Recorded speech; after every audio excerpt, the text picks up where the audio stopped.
Hi, welcome back guys. This is your friend, the Pika Fanfics. Back with amazing fanfiction. This is the series of What If Ash Greninja Rescued Alola. Now before starting, please give this video a like and subscribe to the channel if you want more videos like this. Now let's get into the fanfic. There it was. The place it had been looking for. The mysterious, secluded compound from where humans dressed in gray were occasionally coming out and disappearing into the surrounding forests. The place must have been operational for a while now. It looked new but certainly not unfinished. It was only one floor tall, but it was very likely there would be many more levels underground. The low ceiling and unassuming brownish-gray color of the walls made the building very difficult to spot. Uphill in its hiding spot, Greninja sat down and frowned. Finally, it had found the origin of the gray people who, at least that's what Greninja suspected, had been causing trouble all over Callows. However, just seeing the compound hadn't answered any of its question. It had only created more. Greninja leaned against a tree, stretching its weary legs straight in front of it, settling in for a long wait. After a few days of observing, it had become obvious that everything about this place was organized to the maximum efficiency. Every night, a small group of humans would run into the forest and usually return the next morning, carrying large bags, metal boxes, or other loads. Greninja didn't know for certain what they were collecting during the nights, but it had its suspicions, and they weren't anything good. It just had to prove them right. By the evening of the fifth day, Greninja was getting restless. It hadn't yet seen anything that would prove these people were criminals, but it didn't know what else it could do by itself against an operation this big. It needed some advice, and there was only one person in the world it could ask right there and then. Reluctantly, Greninja closed its eyes, focusing its mind, and reached out to Ash.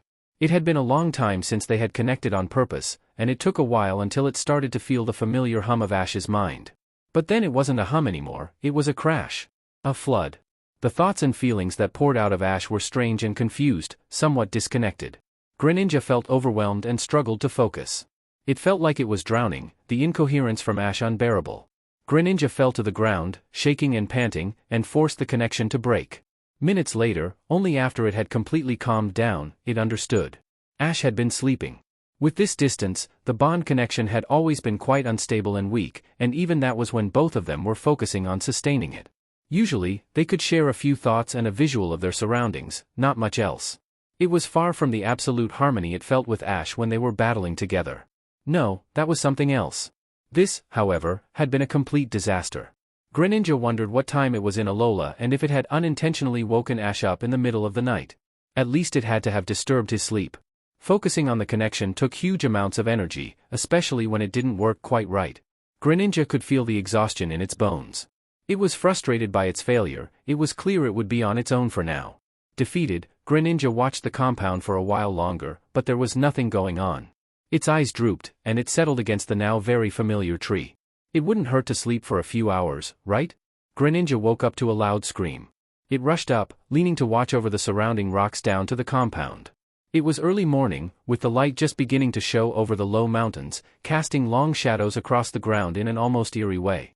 Right in the middle of the grounds, Greninja could see what was causing the trouble. Another Greninja, weak and beaten, had broken out of one of the humans' bags and was trying to run away.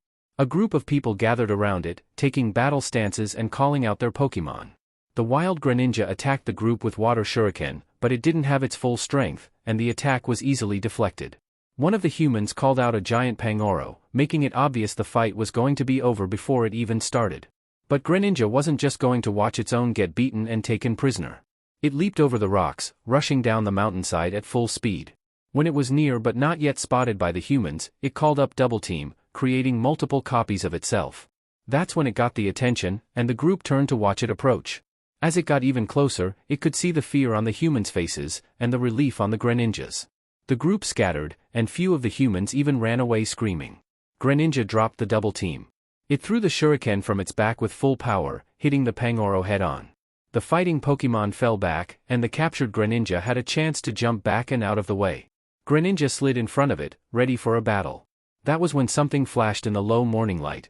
Something was flying towards it. Greninja only had time to raise its hands for a move, but it was too late. The metal circle snapped around its waist and locked up tight, releasing an electric current so strong it forced Greninja to its knees. It struggled and tried to pull on the metallic band, but it wouldn't move.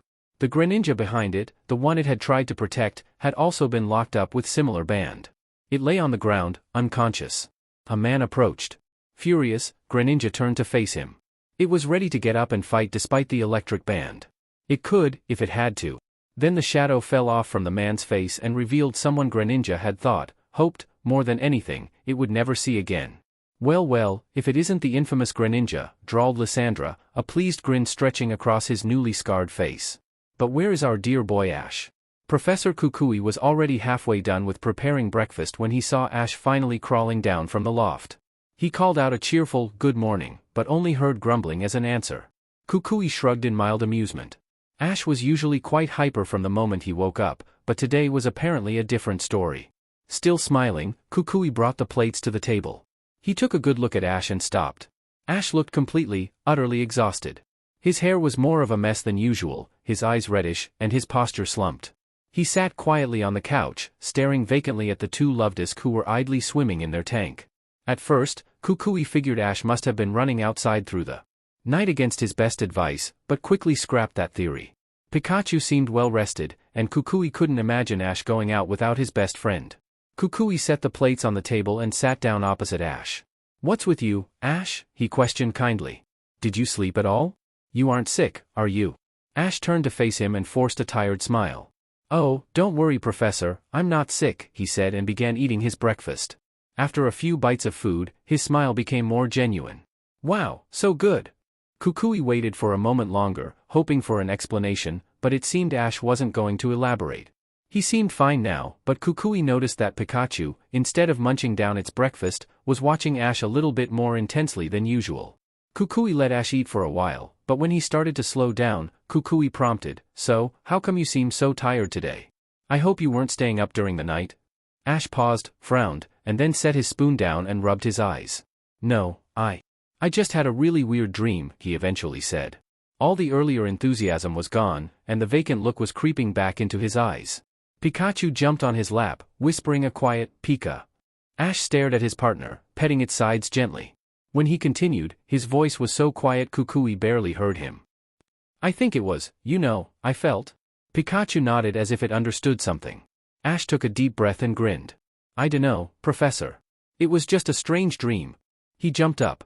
"Oh man, I really should get ready. I don't want to be late for school." Looking everywhere but at Kukui, he ran off and up the ladder, starting to prepare himself and his Pokémon for the day. Kukui looked after him with mild concern. He was finishing putting away dishes when he thought he heard Ash's low voice coming from the loft. "Yeah, Pikachu," he was saying. "I think it was Greninja. No, I'm not sure. It was so weird. I was just sleeping, and then it was like whoosh. There were all these images and thoughts in my head, and I felt like I was gonna puke." Kukui could hear Pikachu speaking frantically for a moment until Ash continued, "I'm okay, Pikachu. I dunno what it wanted, it was too confusing. I don't think it was anything too serious. It didn't seem hurt or anything like that. Hey Rolette, I'm gonna put you in my bag now." Kukui frowned. Something was definitely going on with Ash. He might need to pay a little extra attention to him for now. 3 hours later, Ash was trying his best not to fall asleep in the middle of the class. He was feeling a lot better than when he first woke up that morning, but there was still a constant nagging feeling in the back of his mind that Greninja might be in trouble. After Greninja and Ash had separated in Callows, they had only used the bond connection 2 times. The first time was when Ash let Greninja know he was going to be living in Alola. A few months later, Greninja informed Ash that the trouble with the giant rock and its remaining roots seemed to be over. In conclusion, they only did it when it was absolutely necessary. And last night, Greninja had attempted it once again. Back in Callows, they had perfected the bond phenomenon, allowing Greninja to effortlessly stay in Ash Greninja form. However, when they actively used the connection, it suddenly felt like it used to when they were battling together. All at once, they were stronger. They could see through each other's eyes, feel each other's thoughts. It was both serenity and chaos at the same time, and it always left them completely worn out. Ash didn't fully understand how it worked. And neither had Professor Sycamore, not really. Yet, it felt instinctual to both Ash and Greninja. But this time, Greninja had rushed into the connection, not realizing Ash was asleep before it was too late. Ash was sure it had affected Greninja the same way it had affected him.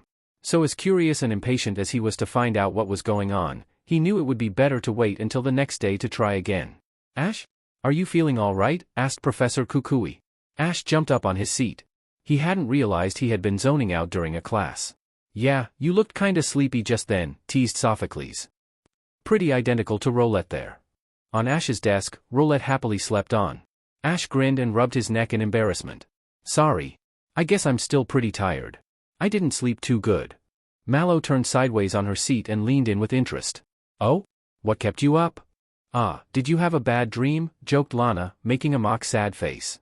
Hey, everyone has bad dreams sometimes, commented Lily quietly. I bet he was training through the night like an idiot, grumbled Kiawe. He raised his chin and straightened his back. You know, my grandfather always said, one should dedicate their nights to resting and recharging, and their days to training and self-improvement. That is the best way to get stronger. Lana rolled her eyes. Ash really wanted to raise to the bait but was too exhausted to. Instead, he turned back to Professor Kukui and found him watching him closely. Ash shrugged, still embarrassed. I'm sorry, Professor, I'll try to pay attention. Kukui didn't break his stare. Maybe we should have a small break, he said instead. It's been a long lesson. Let's go outside for a minute and get some fresh air and exercise. Everyone, be back in 10 minutes. Relieved to get a break, the kids, followed by the professor, quickly filed out of the classroom. Ash hung back, hunched over his desk, pretending to read the current chapter from their study material. Out of nowhere, he had started getting some intense feelings from Greninja. Not yet anything visual or clear, but he could tell it was agitated and preparing for a battle. Trough the confusion, Ash noticed Pikachu watching him. It had hopped on the desk, almost standing on the book Ash was trying and failing to focus on. Ash attempted a reassuring smile, but his heart was beating a mile a minute and he could feel Greninja charging into a fight. Pika, Pikapi, murmured Pikachu, sounding worried. It nudged his hand and Ash realized he was clenching his fists so tightly his fingernails were biting into his palms. He tried to relax his tense shoulders, but it felt like he wasn't completely in control of his own body anymore. Something's wrong, he whispered. Pikachu perked up, leaning closer. Greninja, it was fine a minute ago, but now. It's fighting Dash. Suddenly, there came a voice right beside him. What is going on, Ash? Who? Is this Greninja? Ash startled so badly he physically jumped from his chair and backed off. The chair clattered to the floor. Ash was a few steps away when he realized it was just Kukui, hovering over him visibly concerned. He could see the professor first drawing back in shock, and then ducking his head and opening his arms in a reassuring way, like Ash was a wild animal. Ash? Kukui asked, his voice suddenly very gentle. Ash felt terrible. He was also way too disoriented to have this conversation right now. Professor, it's fine, he blurted, backing away again. I just need a minute. He turned on his heels and took a step, and stumbled. His knees hit the floor, and all breath was knocked from his body. At first, irrationally, he thought Pikachu had hit him with a thunderbolt. But that had never been this painful. When he forced his eyes open, he could see Professor Kukui kneeling in front of him, talking frantically. He could feel Pikachu pushing on his leg. But there was no air in his lungs and no way to control his convulsing limbs. So, when Greninja initiated the bond connection, there was no available decision for him to make. Ash's brain gladly accepted the escape, to shut this world off and move on to watch the world through Greninja's eyes. Kukui poured himself a cup of coffee and sighed. Feeling uncharacteristically pensive, he leaned on the balcony railing. It had been an unusual day. He looked down at the yard, where he could see his students sitting on the grass in a loose circle. All of them expect. Ash hadn't left for the break? Abandoning his coffee on the railing, Kukui marched back through the hallway into the classroom. And sure enough, there was Ash, still sitting, frowning at his book, which Kukui was certain he wasn't actually reading. Pikachu stood on the desk, and even though Kukui couldn't see its face, he was quite sure the Pokémon was trying to get Ash to look at it. Roulette had rolled off the desk and was snoozing on the floor next to his feet. I thought you were the one most in need of a break, Kukui commented in a light tone. He wasn't mad at Ash, but the kid was definitely acting strange. Even if he were exhausted, Ash never missed a chance to go outside, especially during school hours. Kukui leaned on the door frame, a fond smile on his lips, though that didn't last for long. Kukui wasn't sure what reaction he had been expecting, but it had not been this. There was no reaction. Neither the boy nor his Pokémon showed any signs they had even heard him. The strange feeling of uneasiness came back from the morning. Kukui approached his student, repeating his name. He could hear Pikachu's mumbled, Pika, Pikapi, and Ash's soft whimper. Then, he spoke. Kukui had heard something about a Greninja back home, and now Ash was speaking of it again. The kid sounded so strained that Kukui couldn't help but demand answers. He regretted it immediately. The professor had never seen Ash react so badly. He jumped off his chair, backing off as though Kukui would attack him. His eyes were wide and scared, and he didn't seem to be entirely aware of his surroundings. Startled, Kukui did his best to appear less threatening, while Pikachu screamed and Roulette, waking up to the noise, flew straight up in the air screeching. It had no idea what was going on. Kukui felt very much the same. After a few horrible seconds, there was finally recognition in Ash's eyes. He babbled something about being fine, turned for the door, and promptly collapsed on his knees. His arms flew around for a second before constricting tightly against his sides. There was no sound. It looked like he couldn't even draw a breath. Pikachu reacted first. It had dashed down on the floor and to Ash's side before Kukui even had backed the brainpower to do anything but stare in shock. Finally, he forced himself to move. He rushed around the desk to kneel in front of Ash. His eyes were screwed shut, and all the color had washed from his face. "Ash? Ash, can you hear me?" Kukui exclaimed. "What's wrong?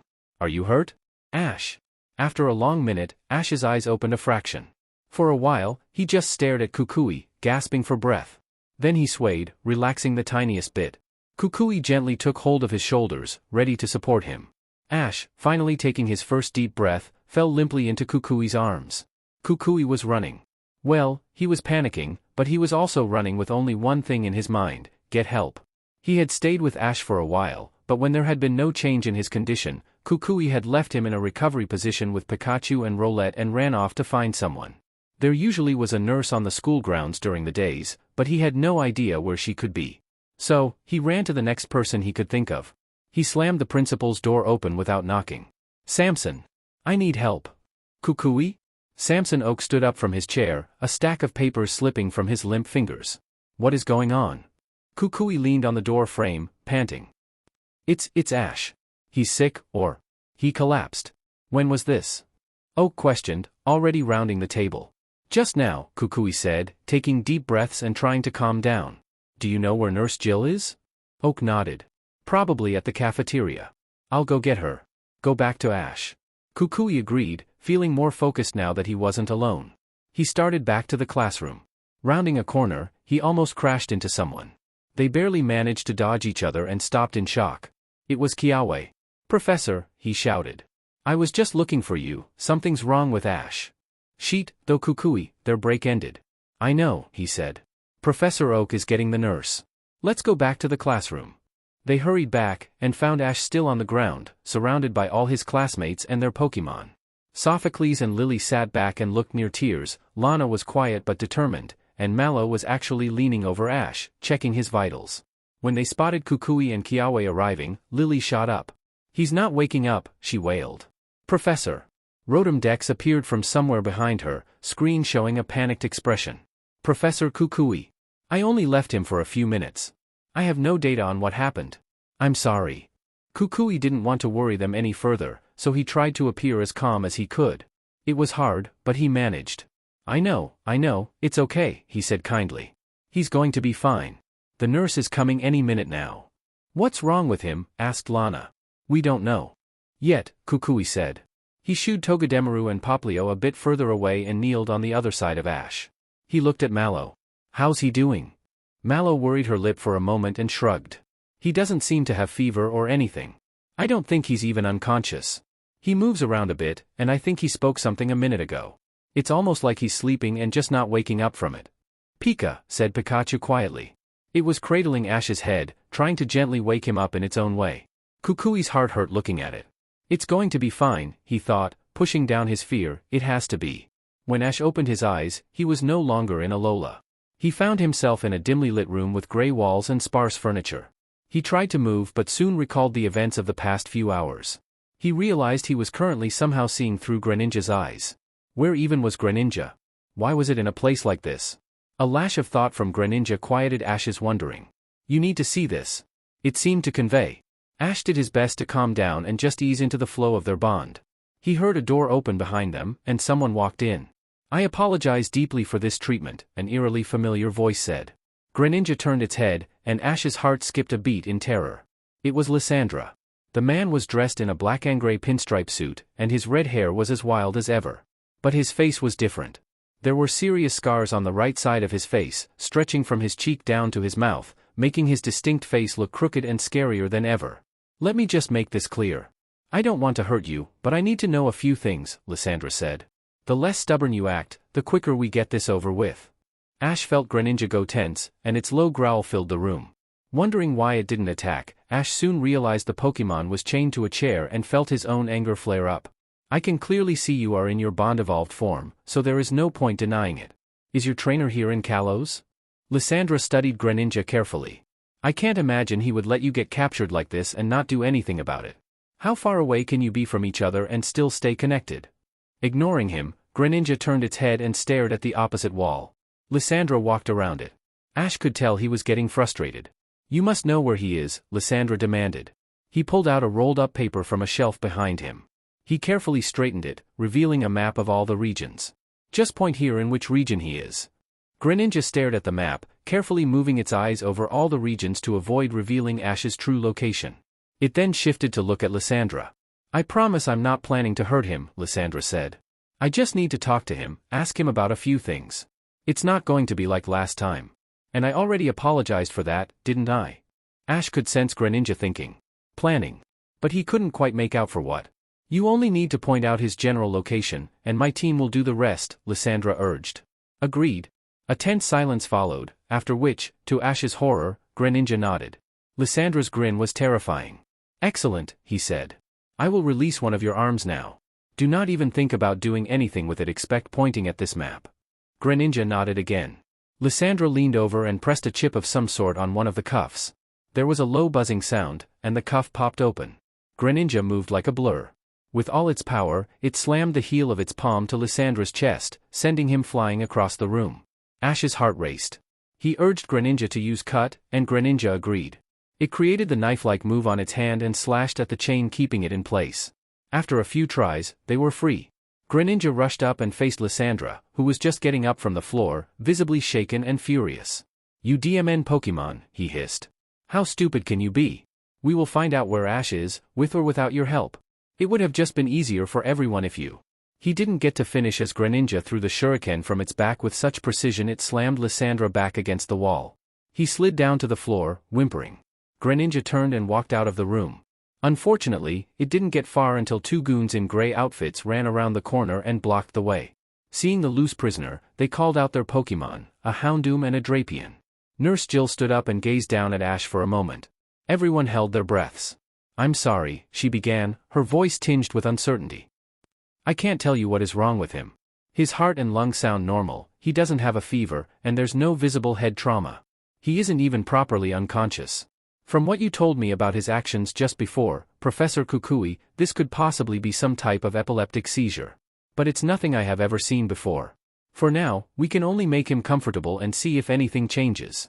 Also, it would be advisable to find out if he has a history of seizures or other illnesses. Kukui tugged at his hair, already dreading the calls to Ash's mother. All right, thank you. We should probably move him to the recovery room next to your office. Nurse Jill nodded.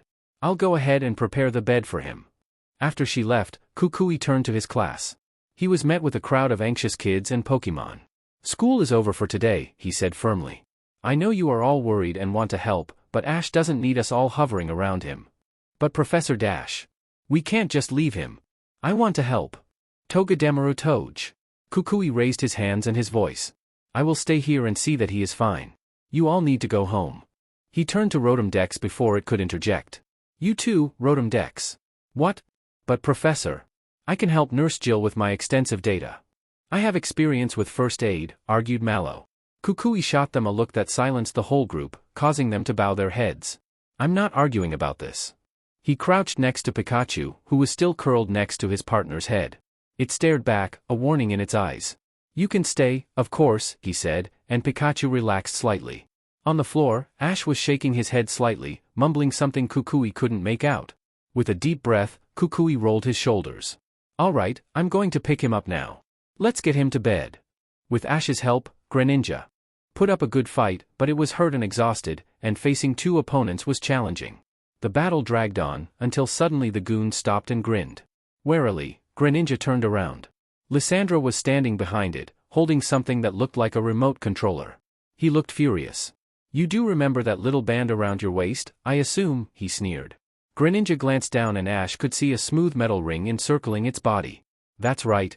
I tried to be nice. I tried to tell you I didn't want to hurt you. But you must have known I wouldn't just let you leave. And yet you still resisted?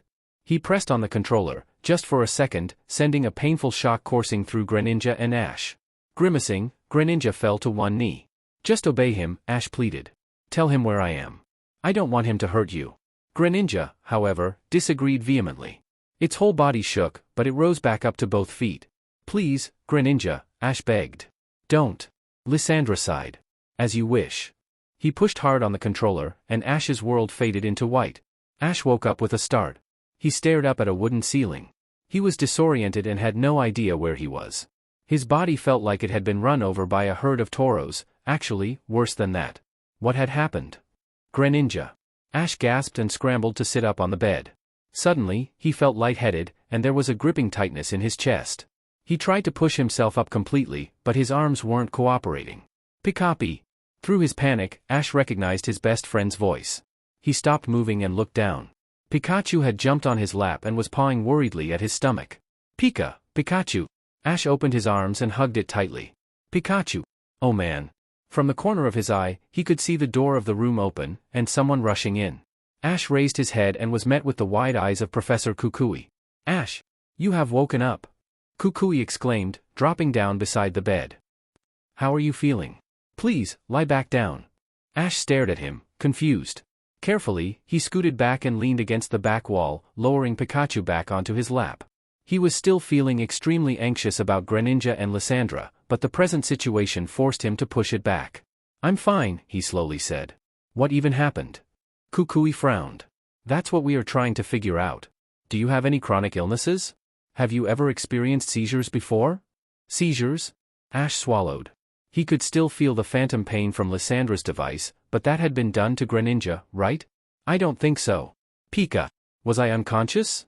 Ash asked. His chest still felt tight, and he took a deep breath. What did I do? Kukui looked even more worried. What is the last thing you remember? Greninja getting hurt, Ash thought, and the world faded. He tried to focus on Kukui's voice, but his vision swam, and there was something pressing on his chest. He stared past Pikachu at his shaking hands. Greninja? Ash? Kukui's voice was far away, muffled. Hey, just hang in there, the doctor is almost here. Pika. With his ears buzzing and heart racing, Ash showed Pikachu and his blanket aside and pushed himself out of the bed. I have to go, he said. What? Ash, hold on. He set his bare feet on the carpet and stood up, but the room was just a blur of colors, and he stumbled on thin air, falling on all fours.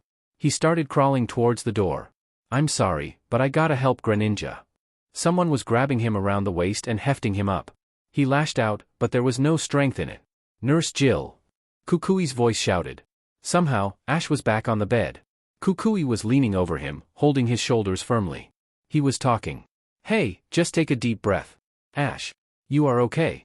Just breathe with me. Eventually, Ash started to understand the words, taking deep breaths with Kukui. He stared up at the professor, feeling his body slowly relaxing and his pulse going down. Kukui? Asked a female voice. How is Ash? I think he's fine now. Have you got the thermometer? He feels a bit hot. Yeah, just here. Thank you. Ash felt Pikachu on his side, leaning on his ribcage. His eyes drooped, and the conversation faded into the background. An insistent thought came to him. He cracked his eyes back open and looked vaguely in Kukui's direction. Call Professor Sycamore, he mumbled. Tell him. Lysandra is back. If Kukui answered, he didn't hear it. Kukui nervously tapped his fingers on the desk while he waited for the call to connect. Professor Sycamore? The brilliant Pokemon professor in Callows. They had met once at a conference, but that had been years ago. And now he was calling him. The screen beeped, and an unfamiliar face appeared on the monitor. It was a young man with dark hair and tired, serious blue eyes. Hello, my name is Professor Kukui, Kukui greeted. I was calling for Professor Sycamore? Something dark flashed in the man's eyes. Sorry, he is not here. Oh? When will he be back? I can call later.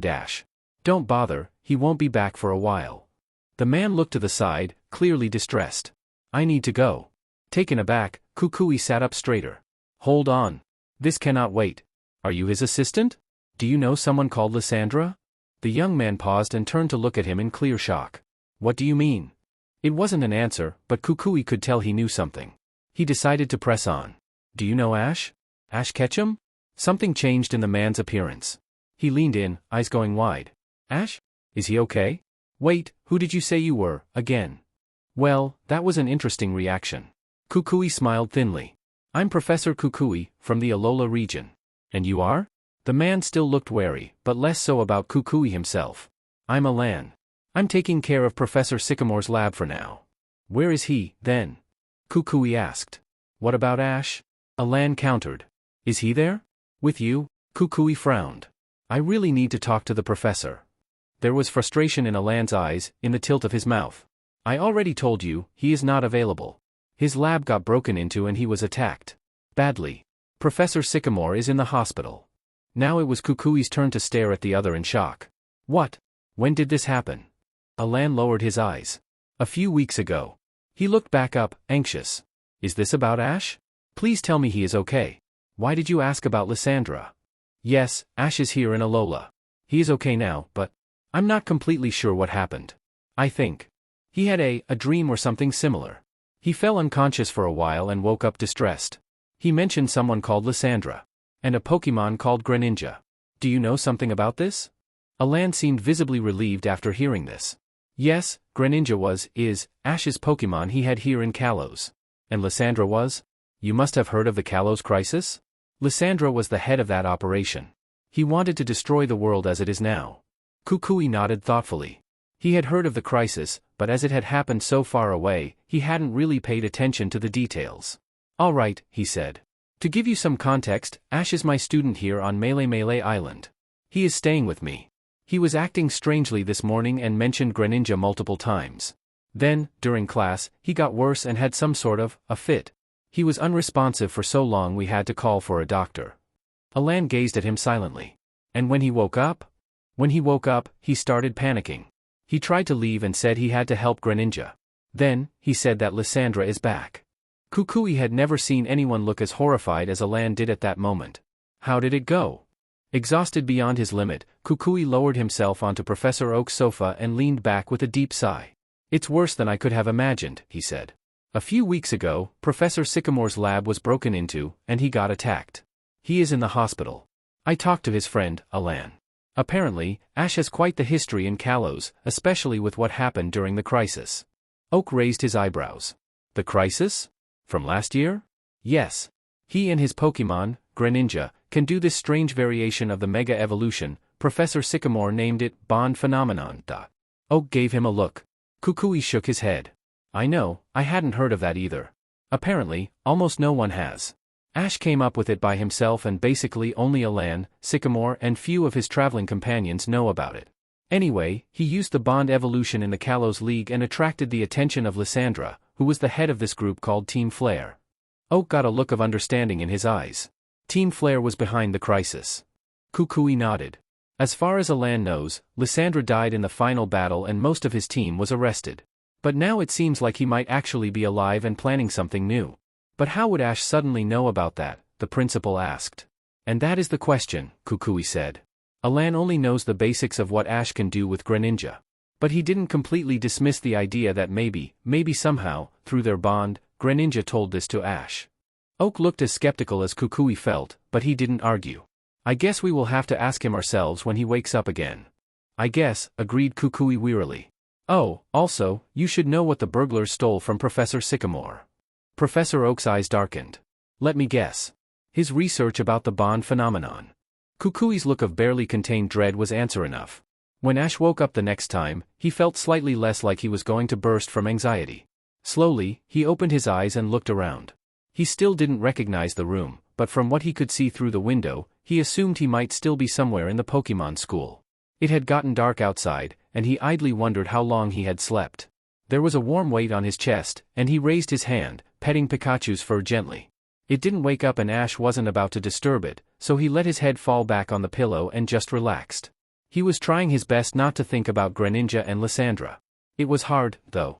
The bond had broken between him and Greninja, so he no longer had any awareness what was going on with it and whether it was okay. He was just so worried, so terrified, that something irreversible had happened to Greninja and that was why they were no longer connected. Realistically, he tried to convince himself, Greninja was way too valuable for Lysandra to harm it permanently. The break had probably happened because the bond had been stretched to its limit by Lysandra, and Ash had fallen unconscious. That was how it had happened back before they had perfected to bond, after all. But it didn't help the slightest with the gnawing, consuming fear. Ash cursed himself for being so weak. When Greninja had needed him the most, he had let it down. He must have moved or let out a sound, as Pikachu's ears twitched, and it raised its head, looking at Ash with bleary eyes. "Pikapi," it said happily and crawled closer to his face, nuzzling his chin. Ash smiled and wrapped his hands around it. "Pikachu," he whispered. "I'm sorry I made you worry. I'm fine now. But I dash." He had to stop, feeling his breath catch in his throat. His eyes burned. "I'm scared, Pikachu," he admitted quietly. For a moment, he just looked to the side, blinking. Greninja is in big trouble. Lysandra is planning something, and he needs me for it. He's gonna come for me, Pikachu. "Pi Pika, Pikachu," exclaimed Pikachu. It looked concerned, but also angry. Determined. It wasn't going to let Lysandra win that easily. Knowing it was on his side, all the way to the end, made Ash feel slightly better. There was not much else, Ash thought, that mattered at this moment. In a quiet tone, laying on the warm bed, Pikachu in his arms, he told it everything he had seen through Greninja's eyes. Pikachu said very little throughout, but Ash could tell it was hanging on to his every word, concerned and disturbed. When he was done, he sat up on the bed and rubbed his eyes. He was starting to feel quite hungry and very thirsty. His head was pounding, and his muscles felt sore. There was a glass of water on the bedside table next to few bottles of some meds he didn't recognize, and he reached for it. He tried to grip the glass, but when he lifted it, his fingers were weak and it slipped through, crashing on the floorboards. "Pika!" "Oh man," groaned Ash. There was water everywhere, soaking the edge of the carpet and pooling under the table. Wearily, Ash climbed up from the bed and went around the room, looking for any tissues or a towel. He was rummaging through a drawer when the door opened, and a nurse in pastel blue clothes peeked in. "Ash?" she asked. When she spotted him, she smiled brightly. "You are awake. How are you feeling?" "Much better, thanks," Ash said. "What time is it?" The nurse shrugged. "Just past 2 a.m. Hey, let me go get Professor Kukui. He's been waiting for you to wake up." She disappeared from the doorway and Ash looked at Pikachu, horrified. 2 a.m.? He's been staying up for me all night? Pikachu. He could have gone home. I'm fine. Pikachu gave him a look and didn't answer. It hopped back on the bed, yawning and stretching widely. Sighing, Ash sat next to it, tapping his foot nervously. Few minutes later, slightly rumpled and weary Professor Kukui came through the door. "I heard you have been up and about," he smiled. "How are you doing?" "Just fine," answered Ash. "I feel much better. You shouldn't have waited up for me." Kukui gave him a weird look Ash didn't quite understand. "Of course, I waited," he said. "You gave me quite the scare earlier. But I'm glad you're better now." He pulled a chair near the bed and looked at Ash for a minute. "The doctor gave you a cursory check while you were sleeping. He didn't find anything unusual, but he wants to do more tests in the morning. You did have a slight fever, so we could maybe measure it again now." Ash frowned and stared at the floor. "That's not necessary, Professor. It wasn't me who was hurt. It was Greninja." "I don't agree, but let's talk about that later. Speaking of which, I called Professor Sycamore's lab." Ash raised his head in surprise. He had forgotten he had told him to do that. What did he say? Had he heard anything about Lysandra? Kukui looked at him with serious eyes. "There is something you need to know." Briefly, he summarized what had happened to Sycamore and what Alan had told him about Ash. Ash felt sick to his stomach. He stared at his balled-up hands. "You gotta be wondering about Greninja and me," he said quietly. He could feel Kukui's eyes on him but couldn't make himself to look back. "I don't really tell about it to people, not after Lysandra. The thing is, I don't really understand it myself. Sometimes, when we fight together or when we really want to, I can see what Greninja is seeing, and we can share the most important thing that's on our mind. Like when I came to Alola, I was just so happy, and I really wanted to tell Greninja about it, so I did." Ash braved a look at the professor. He didn't say anything, just gave an encouraging nod for him to continue. "I think it was almost half a year ago, when I was just about to leave Callows. There was still something going on after the crisis and all, so Greninja needed to stay and protect the region. Greninja decided to stay in its evolved form because it's stronger that way. And that way, we would always be connected." Ash paused and rubbed his eyes. It had always been so difficult to explain these things. "So, it's been that long, and usually I don't even remember that we have this bond. Sometimes I would get these flashes, when it was fighting, but even that hasn't happened in many months. Until now. Last night, it tried to share something with me, but I was sleeping, and it didn't work. That's why I was so tired. I'm sorry I didn't tell you. Ash looked up at Kukui.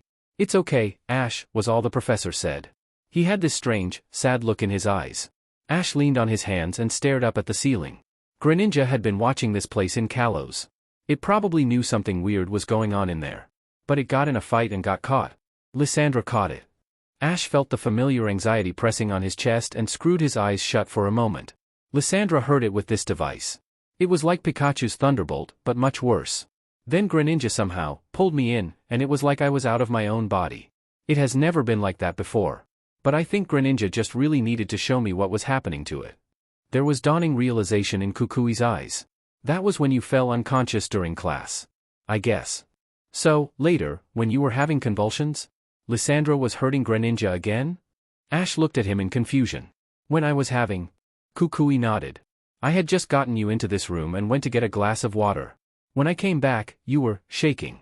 Like you were constricting every muscle in your body and struggling. I ran next to you, but that's when you went completely limp. 5 minutes later, as I was talking to Nurse Jill, you woke up. Ash hummed thoughtfully. Oh, I didn't know my body reacted to it like that. But yeah, Greninja tried to escape, and Lysandra got mad, so he used the device a lot. I couldn't. It was too much for us, so the bond got broken and I fell unconscious. He ground his teeth together, brow set. And now I don't have any way to know if Greninja is okay. Pikachu hopped on his lap, murmuring softly. Ash shared a look with it, and then met Kukui's gaze. Professor Kukui, I gotta help Greninja. I'm going to Callows. You have to let me go. Kukui's eyes widened. What? Wait a minute, Ash. Lysandra is dangerous. We don't even know what he is planning for this time. Ash kind of knew, but he felt like it would be best not to tell the professor about Lysandra's interest in him. Anyway, everyone would be safer if Ash went to Callows by himself and didn't lead Lysandra and his goons to peaceful Alola. It's gonna be okay, Professor, Ash said, and Kukui looked at him like he was going mad. Ash cleared his parched throat. Hey, could I have some water? I dropped the glass you left me, sorry. It took few seconds for Kukui to shake himself out of his shock. He looked at the wet floor for another second and then jumped up. Of course. By the gods, you must be hungry as well. I had some soup prepared, it's just in the fridge next door. I'll go get it. Don't go anywhere. He rushed out of the room, and Ash turned to Pikachu. In the morning, right buddy? Let's leave at dawn. Kiawe couldn't imagine who would call him at this hour. He slumped in front of his beeping computer and squinted at the screen. It was 4 a.m., so he strongly considered not answering. But then he looked closer at the caller ID. The call was coming from the Pokemon school. Suddenly very awake, he accepted the call. Ash and Pikachu's faces popped up on the monitor. He blinked. Ash? Hey, what's up? Alola, Kiawe. Ash grinned like nothing was out of the ordinary. Sorry for calling this late. I need a favor. Kiawe stared at the boy. What? Hold on, what is going on? Are you alright? I'm fine. Listen, I gotta travel to Callows as soon as possible. I wondered if you could give me a lift to the airport with Charizard. For a moment, Kiawe thought for sure he was still sleeping. Ash was making no sense. He brushed a hand through his hair. What do? You mean, you have to travel to Callows? What is going on? I can't ask Professor Kukui, he wouldn't let me leave, continued Ash, like Kiawe hadn't spoken. He suddenly looked very serious, almost desperate. Please Kiawe, it would be a big help. There is something I really need do. My friend is in big trouble. I gotta help it. Kiawe swallowed. Ash was going behind Kukui's back? Traveling to Callows of all places? And so soon after he had gotten sick? Kiawe was ready to say no. But he also understood the burning need to help. And if it truly was something Ash needed to do. I will help you, he decided. Of course I will, Ash. When do you need to leave? Ash smiled widely. Thanks so much. I really owe you a big one. I already booked the flight. It leaves at 8. At 8? Kiawe shouted. 8 in the morning? What, have you packed already? Ash looked around with wide eyes. Sorry, can you be a bit quieter? I had to sneak into the computer lab. Professor Kukui is sleeping just next door. Kiawe shut his mouth but couldn't help his shocked expression. Ash raised his small backpack, so it showed on the screen. I already got everything I need. I just needed a way to get to the airport fast and quietly. So, will you help me? Sometimes, Kiawe really couldn't understand what was going through Ash's head. Still, he nodded. Yes, I will help you. Let me just grab a few things and I will be there in an hour, right? Ash beamed. Sure. Thank you so much. They ended the call. Kiawe rubbed his temples. There was still a small rational part in his brain that tried to tell him this was a colossally bad idea, but his fighter's brain was quickly taking over. Before he knew it, he had made his decision. Yeah, he had promised to take Ash to the airport. But he hadn't promised he would let Ash board the plane alone. He just needed to make a call. Pallet House, how can I help you? Kukui swallowed. Delia sounded really busy, her restaurant clearly in the middle of lunch hour. He cleared his throat. Hi Delia, it's Professor Kukui. He could hear the smile in her voice. Oh, Alola, Professor. I'm sorry to call you at work, but I couldn't reach you earlier and it's quite important. Do you have a moment now? Yes of course, just a second. He could hear Delia speaking to someone, probably putting them in charge temporarily. Then she was walking, and soon the background noise subsided, and he could hear a door closing. All right, what is it? Now that he actually had to talk about it, Kukui felt quite nervous. He very much did want to believe Ash's explanation about him and Greninja, but he just had to make sure. And either way, he did have the responsibility to tell Delia about his son's well-being. It's about Ash. Delia sighed. Of course. What did he do this time? Kukui was taken aback. Her first instinct wasn't to worry about her son, but to scold him. Hold on, he did nothing wrong. Kukui quickly said. He had a health issue. Instantly, Kukui wanted to slap himself. That had been a terrible way to start. A health issue? Ash? Delia was saying. Does he have any history of epilepsy or a similar condition? Kukui barreled on. Delia fell quiet for a moment. Epilepsy? Now he could hear the concern at the edges of her voice. What happened to him? Kukui quickly explained the main points of the previous day's incident. The absence, the loss of breath, the sudden spells of convulsing. He left out the part where Ash had attempted to crawl to Callows on all fours, even though in Kukui's memory, it had been one of the most upsetting things to witness. He woke up properly about an hour ago and seemed quite fine already.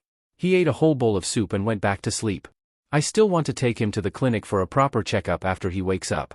Especially if this is something that has never happened before.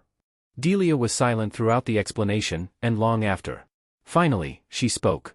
Ash has always been healthy, Professor. There was a pause, while Kukui waited for Delia to continue. But it didn't happen. Delia, he questioned kindly. Are you alright? Ash is a unique boy, she said finally, in an odd voice. Sometimes things happen to him that no one else understands. Are you sure this had nothing to do with a Pokemon? Kukui was glad he was not having a face call with her. His expression would have been a sight to see. What do you mean? He choked out. I'm sure he's fine, Delia said. Just let me know if it happens again. Or if something else happens to him. I really need to get back to my restaurant now. Thank you for calling. Wait, Delia. Kukui yelped, but she had already closed the call. Kukui stared at the silent phone. This had not gone how he had expected at all. Deep in thought, Kukui walked back through the silent hallways. He waved a hand at Nurse Jill, who was nearly asleep on her chair, and peeked into Ash's room. The kid was sprawled on the bed, sleeping peacefully, Pikachu on his stomach. Sometimes things happen to him that no one else understands. Kukui sighed. Maybe he was fine. Maybe Ash had an invisible connection to a Pokemon thousands of miles away on a different region, and his body had just reacted to what happened to it. Maybe Ash just was unique. He shuffled into the teacher's break room, cleared a couch from extra pillows, and fell limply on it. Whatever it was, thought Kukui and yawned widely, it could wait until the morning. 2 hours later, when he woke up and went to check on Ash, the boy was gone. Kiawe had just landed on the schoolyard when he spotted Ash and Pikachu slipping through the side door. He waved and urged Charizard to walk towards them. Ash, noticing them approach, waved back and jogged the rest of the distance. Alola, he greeted with a grin. There was a determined sort of energy in him, his eyes sharp and jaw set. Alola, Ash, Kiawe said. Hop on. Ash did, and they soared up into the hazy early morning sky. They were quiet at first, deep in though and exhausted by the early hour. Then, Kiawe saw Pikachu jump over his shoulder and walk up to Charizard's neck. It faced the horizon, ears down and legs bowed, like it was about to jump. Pika, Pikachu Pika, it said. Charizard turned briefly to look at it. Zard, Charizard, it answered. I wonder what they are talking about, said Kiawe. He could hear Ash's soft laugh behind him. Pikachu's just getting hyped up. I mean, I woulda liked it if we didn't have to go back to Callows anytime soon, but now that it's happening, I guess it's pretty exciting too.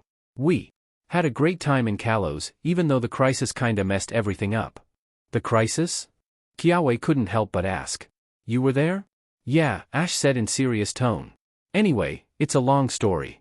The thing is, there is still a lot of bad stuff going on in Callows. My friend got in trouble while it was trying to help clear it all up, so now I gotta help it. You get why I couldn't tell Professor Kukui about leaving this soon, right? He would have probably locked you in the house and never let you out, said Kiawe with a chuckle. The adrenaline from their secret trip was making him all giddy. He couldn't help the excited flame that surged through his chest when they started to descend towards the airport. When they had landed in front of the departure halls, Ash hopped off Charizard and looked up to Kiawe. Thanks again, really. You know, you shouldn't tell Professor Kukui that you helped me. Just say you knew nothing about this. Kiawe jumped off too, and Ash took a step back in surprise. Actually, I don't have to tell him anything, Kiawe said, and Ash stared at him. Because I'm coming with you. What? Shouted Ash. No, you're not, no way. Come on, you really think we would let you go all alone? Came a third voice, and Ash twirled around, heart in his throat. Behind him stood Lana, with a full backpack at her feet and sleepy Poplio in her arms. Lana, he yelped. What are you doing here? Lana smiled playfully. Coming with you to Callows. Kiawe called me and told me you were about to do something really stupid. I figured since Dad's back for now, I don't have any responsibilities at home, so I might as well join you. We already bought the tickets, so, you know, there's not really much you can do to stop us, said Kiawe. He reached up and collected his bag he had stored behind Charizard's saddle. Thanking it, he returned Charizard into its ball. Ash was whipping his head between them, bewildered. Guys. His voice was full of emotion.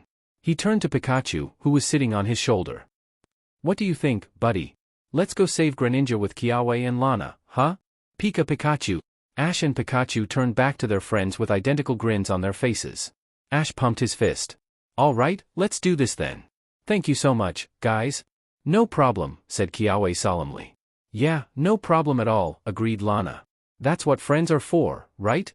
Ash smiled widely at her but soon got a bit more serious. You don't really know what you're getting into. It's gonna be pretty dangerous. Lana picked up her bag and hefted it on her shoulder. Yeah, you can tell us more about it when we are in the air. We should get going. She's right, let's not miss our plane, said Kiawe, grinning at Ash over his shoulder. Ash stared after them for a moment. Then, he shrugged, and ran to catch up with his friends. Have you been here all night? Kukui startled so badly he accidentally kicked the table in front of him. Cursing, he sat up. He realized then that he had been dozing off on his chair in the computer lab, his body just so overwhelmed with stress that, at some point, it had shut down. Kukui rubbed at his eyes until he saw spots and turned towards the voice. He found Principal Oak standing there in the doorway, staring him down. Morning light was already filtering through the hallway windows behind him. Huh, he mumbled intelligently. Oh, Samson. Yeah. Samson stepped closer. What are you doing? Have you slept at all? Kukui moved on to massage his temples. Yeah, I slept for 2 hours and that was enough. You know, for me to lose Ash. Lose Ash? Oak parroted. Lose him where? Kukui snorted. If I knew where he was, I wouldn't have lost him, now would I? Samson stared at him. Kukui bowed his head. I'm sorry. I'm in a terrible mood. He took a deep breath and tried to center himself. He felt strange, his head stuffy and body stiff and sore. It was about 3 a.m., Ash was finally sleeping peacefully. Well, that's what I thought, so I went to call his mother and after that, I went to have a nap. But when I woke up, he was gone. So, I have now spent about. He checked the time. It was 7:30. 2.5 hours just running around here, and calling everyone, from my students' homes to Ash mother, again. To Rotom Dex at home, to the Pokemon Center? Nothing. He is just gone. Samson set a heavy hand on his shoulder. Hey, slow down. You are making no sense. Kukui, did anyone have any idea where he might be? Defeated, Kukui shook his head. I pretty much just woke them up and made everyone upset. All his mother said is that this happens sometimes. What does that even mean? Her son just goes missing sometimes? He sighed and leaned his head on his hands. This is the longest day of my life.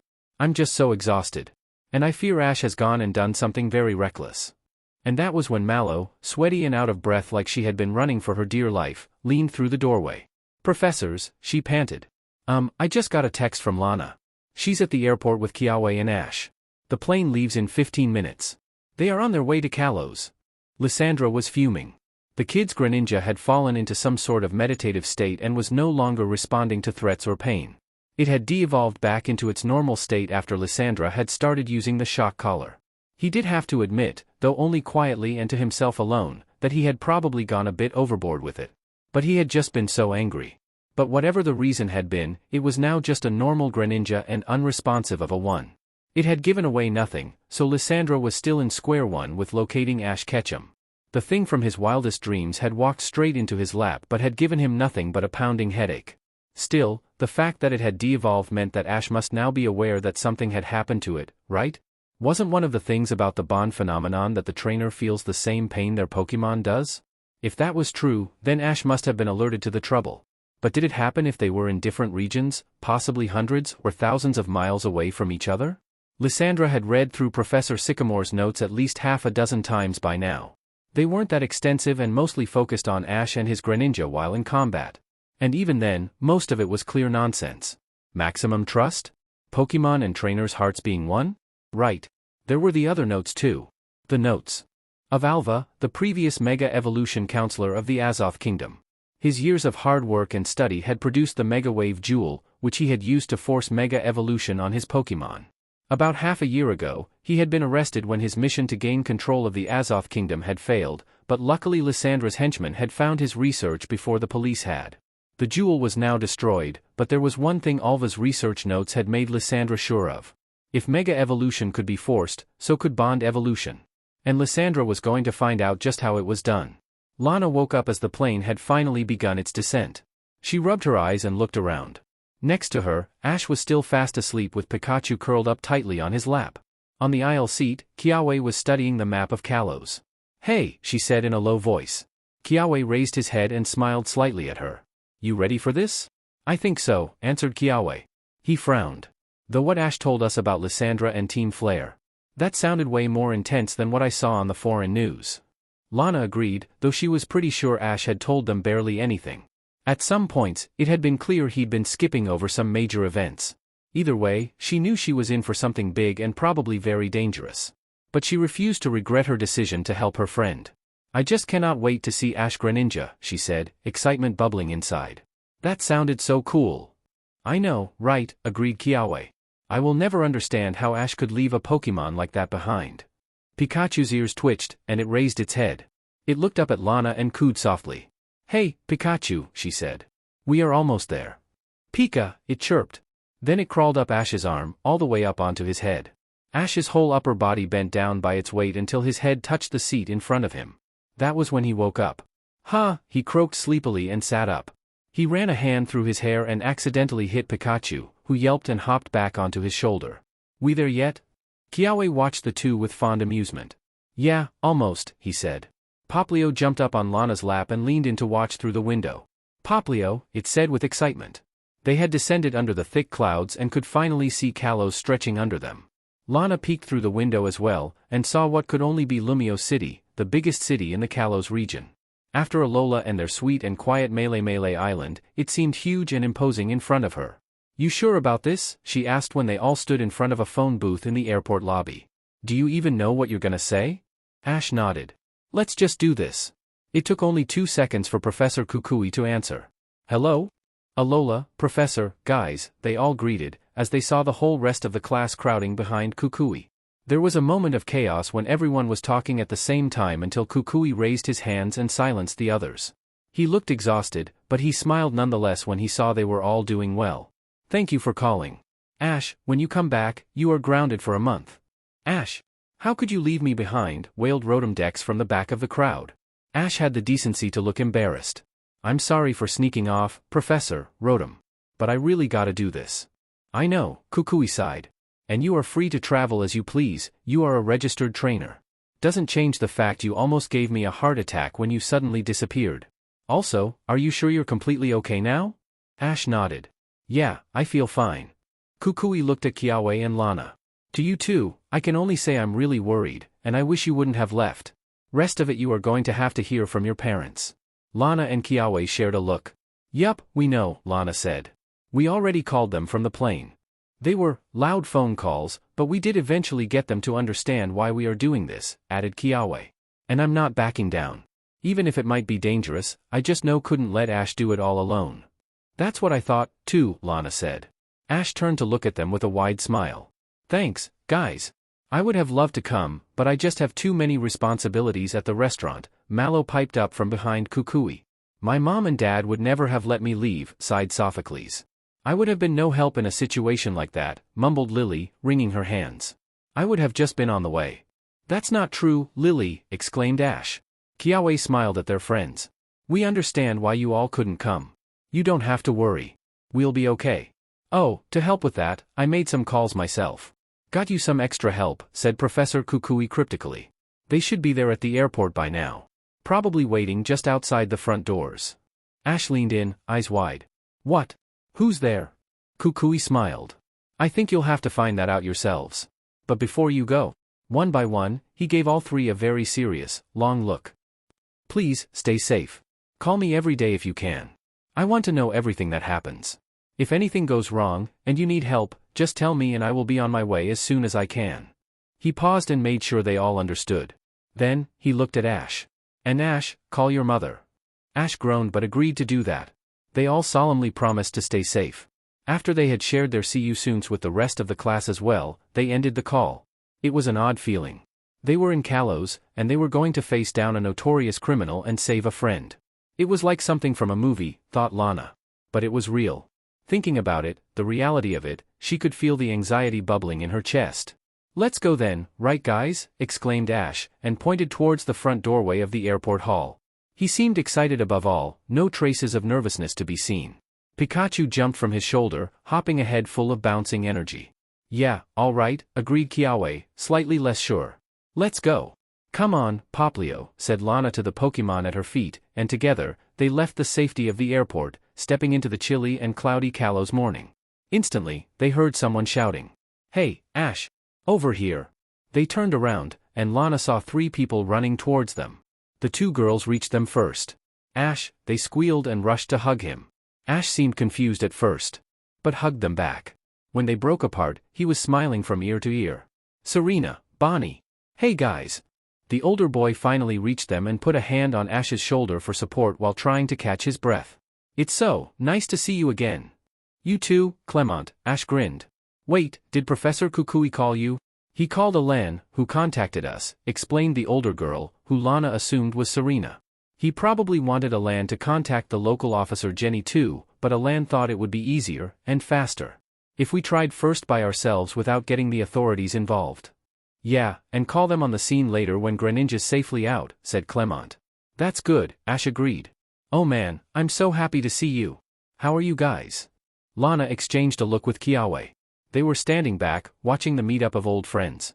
It was clear these four had a history, and even with what little Ash had told them about his journey to the Callows conference and the crisis after, Lana could tell they had seen each other through some tough times. Still, she couldn't help but wonder about the little girl that was coming with them. She couldn't be old enough to even have her own Pokemon, could she? Like reading her thoughts, the girl, Bonnie, had walked around the other three and up to Lana and Kiawe. Hey, she said. You must be Ash's friends from the Pokemon school, right? From Alola? Oh yeah, Kiawe said with a little wave. My name is Kiawe, and this is Lana. Nice to meet you, grinned Bonnie. From her bag at her hip, a tiny head popped up. Deneen. Bonnie giggled. Dedan also says hi. Poplio. Wow, what Pokemon is that? Exclaimed Bonnie as she crouched down to stare at Poplio. Dedan jumped out of her bag and ran up to play with Poplio. Is Dedan yours? Asked Lana. Are you 10 already? No, she's 8, said Clement, who had appeared beside them. Dedan is technically mine, even though I let Bonnie take care of it. I'm almost 9, grumbled Bonnie. Yeah, Clement is Bonnie's brother. Ash said. Then he rubbed his neck in embarrassment. Sorry, I forgot to introduce you all. Serena, Bonnie, Clement, meet Lana and Kiawe. They are my friends from Melee Island. They all greeted each other. Ash continued, Clement is the Lumio City gym leader and an inventor. Serena is a Pokemon performer and a great cook. And Bonnie is gonna be an amazing trainer when she's old enough, she already trained Zygarde. Serena blushed, and Bonnie grinned widely. Squishy is not here right now, though. It had to go somewhere important. Zygarde, said Kiawe slowly. I know it appeared during the crisis, it's yours? It's my friend, said Bonnie nodding. It hangs out with me sometimes when things are good. Kiawe rubbed at his ear like he thought he had heard wrong. Wait, Zygarde hangs out with you. Well, just one of the cores, said Clement, like that would make it any less impressive. Anyway, shouldn't we get going? Do you know which way we are heading, Ash? Everyone turned to look at Ash. He stared back at them blankly. No, he said then. I mean, I just know Greninja is somewhere here in Callows. What? Spoke Lana, as everyone else was speechless. Callows is huge. How do you expect us to find it? Ash didn't look too worried. He started jogging down the street but turned around to look at them.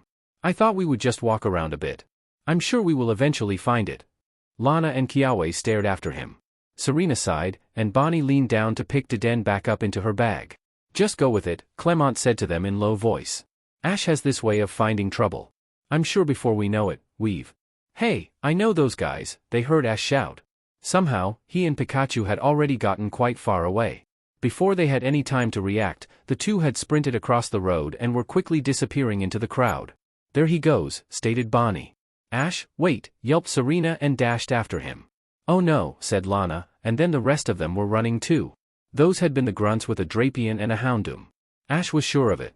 They had the same gray outfits that he had seen Greninja's captor dressed in. They were also wearing those kinds of ridiculous sunglasses, not unlike what Team Flare had worn. Ash sprinted around a corner, Pikachu at his heels.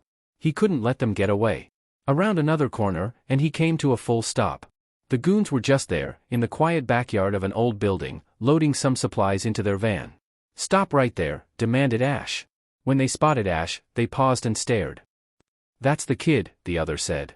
They looked at each other and then back at Ash. We need to tell the boss, said the other. Let's get moving. Pikachu, yelled Ash. Use Iron Tail on the tires.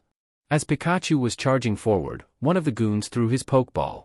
Pangoro, he ordered, as a Pangoro appeared from its ball. Body slam. Pikachu's Iron Tail hit the other Pokemon at a weird angle with little effect, and Pangoro's body slam sent it flying backwards. Pikachu, shouted Ash, but Pikachu landed well and confirmed it was okay. Let's go, snapped the other grunt, as she slammed the van's back doors closed and ran for the driver's seat. Yeah, start the car. Pangoro, use Slash. Dodge it, Pikachu, and use Quick Attack. Pikachu easily ran past the larger Pokemon's arms and tackled it straight in the face. The Pangoro staggered back but held strong. Slash, again. Pikachu, use Thunderbolt. The engine started, and the car roared to life. Come on, hurry, called the woman from the driver's seat. The grunt returned his Pangoro, and Pikachu's Thunderbolt scorched the pavement where it had stood. The man ran to the passenger seat, and they accelerated. Oh no, you don't, yelled Ash and sprinted to the van. He grabbed the back panel and held on as the car shot towards the yard exit. Pikapi! The car turned a hard left, and Ash lost his grip. He was thrown down onto the pavement, rolling around until he landed in a heap. Dazed, he sat up, head spinning. Pikachu dashed to him. Pikapi, it repeated, worried. Ash wasn't done. Roulette, he barked and threw the Pokeball. Roulette shot out with a determined screech. Follow that van. Roulette. Only when it had disappeared from his view, Ash slumped back on his hands. Oh man. He looked at Pikachu. I really hope Roulette can keep up with the car. Now those guys know we are here. We need to find them before they find us. Pika. There. Was a shout from the edge of the yard. Ash. Ash and Pikachu turned and saw Kiawe, Serena, Lana, and Bonnie running towards them. A few paces behind them came Clement, gasping for breath.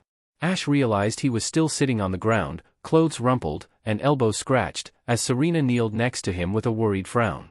Are you okay? She asked. What happened? Who did you see? Asked Lana. I'm fine, stated Ash, and forced himself to stand up. He felt somewhat dizzy but masked it by leaning down and brushing off some of the dust and pebbles from his clothes. I saw two of Lysandra's grunts, but they got away. Pika Pipika. Yeah, I sent Roulette after their car. Maybe it can find out where they are heading. Good thinking, said Kiawe, as Bonnie asked, Roulette? Roulette is Ash's Pokemon from Alola. It's a grass and flying type, so it can hopefully follow the car from the air, explained Lana. So cool, gasped Bonnie. I want to meet it. Do you have any other new Pokemon, Ash? Ash grinned despite himself. Yeah. You wanna see? Before the two got too excited, Serena interjected. Hey, maybe later, right? It's about lunchtime, and you three must be hungry. Also, Ash, you're still bleeding. She's right, agreed Kiawe. We should get something to eat and think up a plan. We could spend today here in Lumio City and prepare, suggested Clement. We can stay at our home. Dad's away, so we have an extra bed free if we decide to spend the night here too. Yeah, I guess I'm pretty hungry, Ash admitted, rubbing his stomach. Now that the earlier adrenaline was rapidly leaving his body, he was starting to feel faint and tired. There was no way he was going to get anything done before a good meal and some rest. Same for me, nodded Lana. We left really early in the morning, and I'm exhausted. And we haven't eaten anything in almost 6 hours. Yay, let's go have lunch. Bonnie cheered. And after that, I want to meet all of your Pokémon. Ash looked down the path where Rowlet had flown off to. He really hoped it would be okay. Pikachu climbed onto his shoulder and nuzzled his neck, giving him wordless encouragement. Yeah, let's go, he decided. Clement smiled and instructed everyone to follow him. All right everybody, come on out. You too, guys. Ash and Kiawe threw their Pokeball and out came Litten, Lycanroc, Turtonator, and Marowak. Charizard, Kiawe explained, was a bit too large to come out indoors. Wow, squealed Bonnie. So many Pokémon. Serena and Clement dug out their Pokeball too. Come out and meet everybody. Clement's Bunnelby, Chasepin, and Luxray, and Serena's Braixen, Pancham, and Sylveon, all joined the other Pokémon. Oh, cool, marveled Lana. She set Poplio on the living room floor. Go and have fun with all the others, she encouraged it. You can play more with them later, Bonnie, said Clement to his overly excited sister. Let's eat lunch first, okay? We have some spaghetti in the fridge. Awesome, said Ash, slumping down on the sofa. Man, am I hungry. I can help you prepare the food, offered Kiawe to Clement, and the two boys disappeared into the kitchen, with Lana wandering after them. Serena dug out a smaller bag from her backpack and walked up to Ash. Can I take a look at your arms? Ash glanced down and saw that his elbows were covered in dried blood. Sure, he shrugged. He had already forgotten about the scratches, but he didn't want to accidentally stain Clement and Bonnie's couch. Serena sat next to him and began wiping them clean. How have you been? She asked quietly. Really? I've been great, said Ash with a smile. Alola is amazing. It's been so relaxing there. That's really good to hear, she said honestly. I had a great time in Hoenn too. I learned a lot about myself there. Next time, when it's time to compete, I will be ready for the masterclass. Yeah, exclaimed Ash, pumping his fist. I'm sure you're gonna win this time, Serena. Stay still, she chided, and grabbed his arm to keep it in place. She placed a band-aid on the damaged skin and then paused. She didn't raise her head. What it is, Serena? Serena twisted his arm around. What's this bracelet for? She questioned. Ash's smile brightened. Oh yeah. It's for Z-moves. Z-moves, came Bonnie's voice.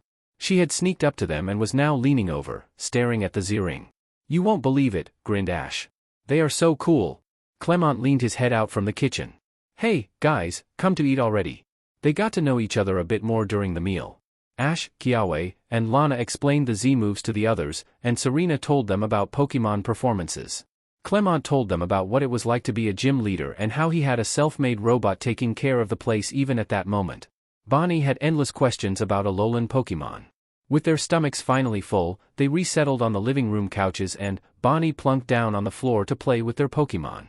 Ash was instantly ready to doze off as he slumped on the soft couch. Yeah, Inferno Overdrive, Kiawe was explaining. That's the Z-move I can do with Turtonator. It's so powerful. It really feels like I'm drawing strength from the well of Volcano. Ash was nearly asleep when he heard Clement ask, What Z-moves can you do, Ash? Huh, he mumbled and sat up straighter. Oh, with Pikachu I can do Gigavolt Havoc and Breakneck Blitz.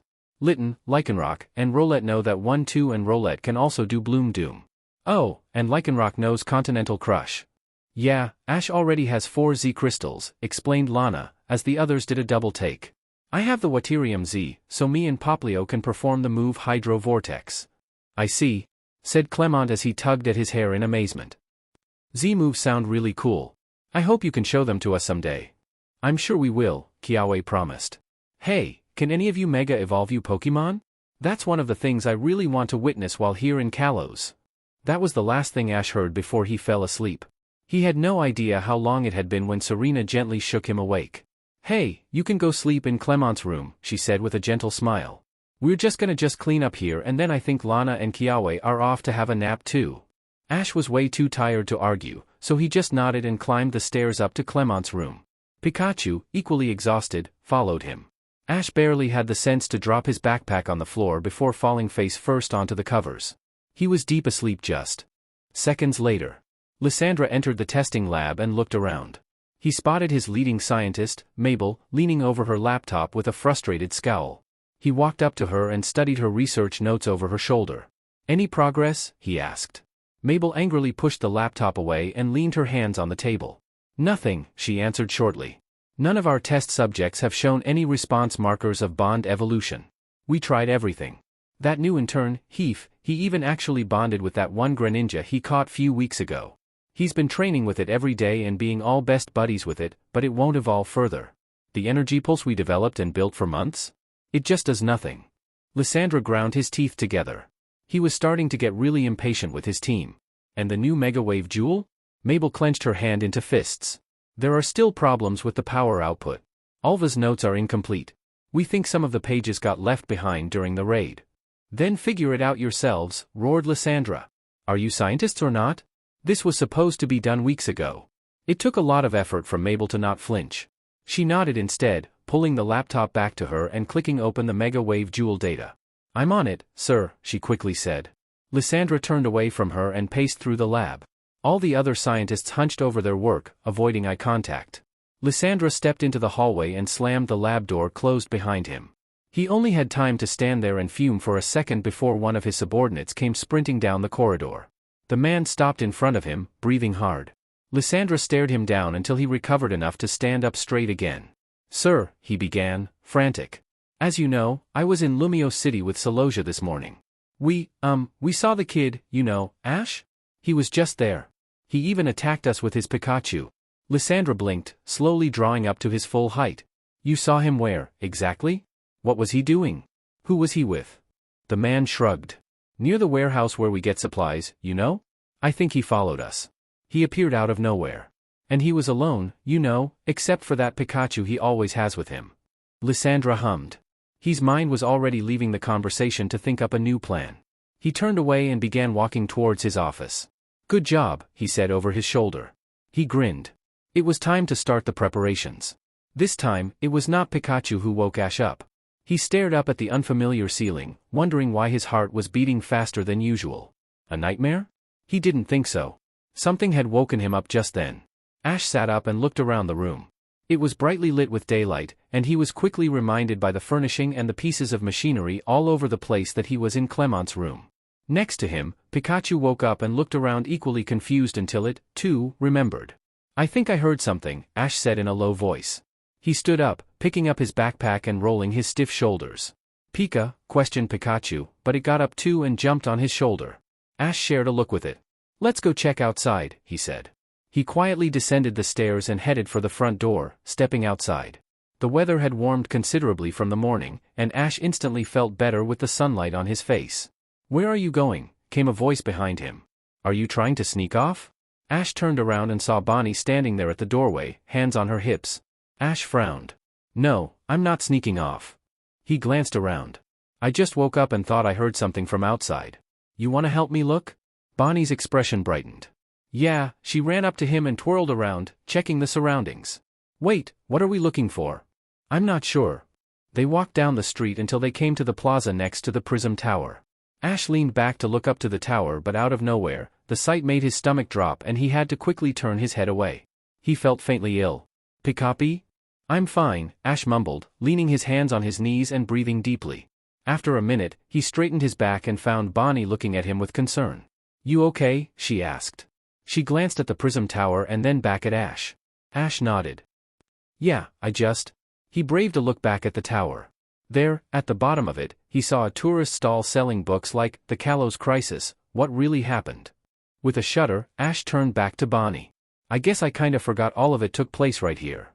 Bonnie smiled slightly. I know, right? So much has happened here. And not just the crisis. I still remember when you climbed the tower and saved Garchomp. I was so scared for you too. It's funny to think we barely even knew each other back then. The change of topic was a relief and Ash grinned. Right? That was a great day. I'm really glad I was able to help Garchomp. And Clement's gym is awesome. He gazed up at the tower, spotting the ledge where he and Alan had faced Lysandra. It's kinda strange now. The tower looks the same as it did before, but I just got this weird feeling. Bonnie shrugged thoughtfully. Yeah, it has been weird. After we came back from the Azoth Kingdom and you and Serena left, everything here was almost back to normal. But I still felt like the place was different somehow. Something has changed, and I don't think I will ever love the city as much as I used to. I get it. It's such a beautiful city, but everything here reminds me of. The thing is, when I left Callows, I was sure I would never have to think about Lysandra again, said Ash quietly. Bonnie had this piercing look in her eyes when she looked up at him. You know, you never really told us what happened when you were up in the tower with Alan and Lysandra. Ash glanced at her with wide eyes. I didn't, he asked nervously. He was so glad when the distraction came. It came in the form of Roulette, swooping down from the sky and screeching in excitement. Roulette! Ash yelled, and Pikachu only just had the time to jump away before the little owl crashed into his chest, sending them both on the ground. Ash laughed and hugged it tightly, before grabbing it with one arm and using the other to push himself back up. Wow, so that's a Roulette, squealed Bonnie, crowding in to have a look at it. So cute! Roulette was babbling and flapping its wings frantically. You were looking for me? Asked Ash. I heard your voice. You must have flown past Clement and Bonnie's house. Roulette struggled free from his arms and flew few meters into the air. Roulette row. You found which way they were going. Roulette flew an anxious circle in the air and pointed somewhere toward southeast. Ash and Bonnie shared a look and sprinted back to the house. Clement was standing anxiously at the front door when he spotted Ash, Bonnie and Pikachu running towards him. They looked fine, if only a bit ruffled, and Ash had a small round Pokemon in his arms. Where have you been? He demanded, when they reached the porch. Team Flare, I mean Lysandra and his new goons, they could be anywhere. You disappeared, and I was getting worried. Sorry, big bro, chirped Bonnie, as Ash pushed past him with a determined pace, Pikachu at his heels. Don't worry, we were just there, he was saying distractedly. Anyway, where are Lana and Kiawe? We should get going. Clement spun around on his heels. Wait, what?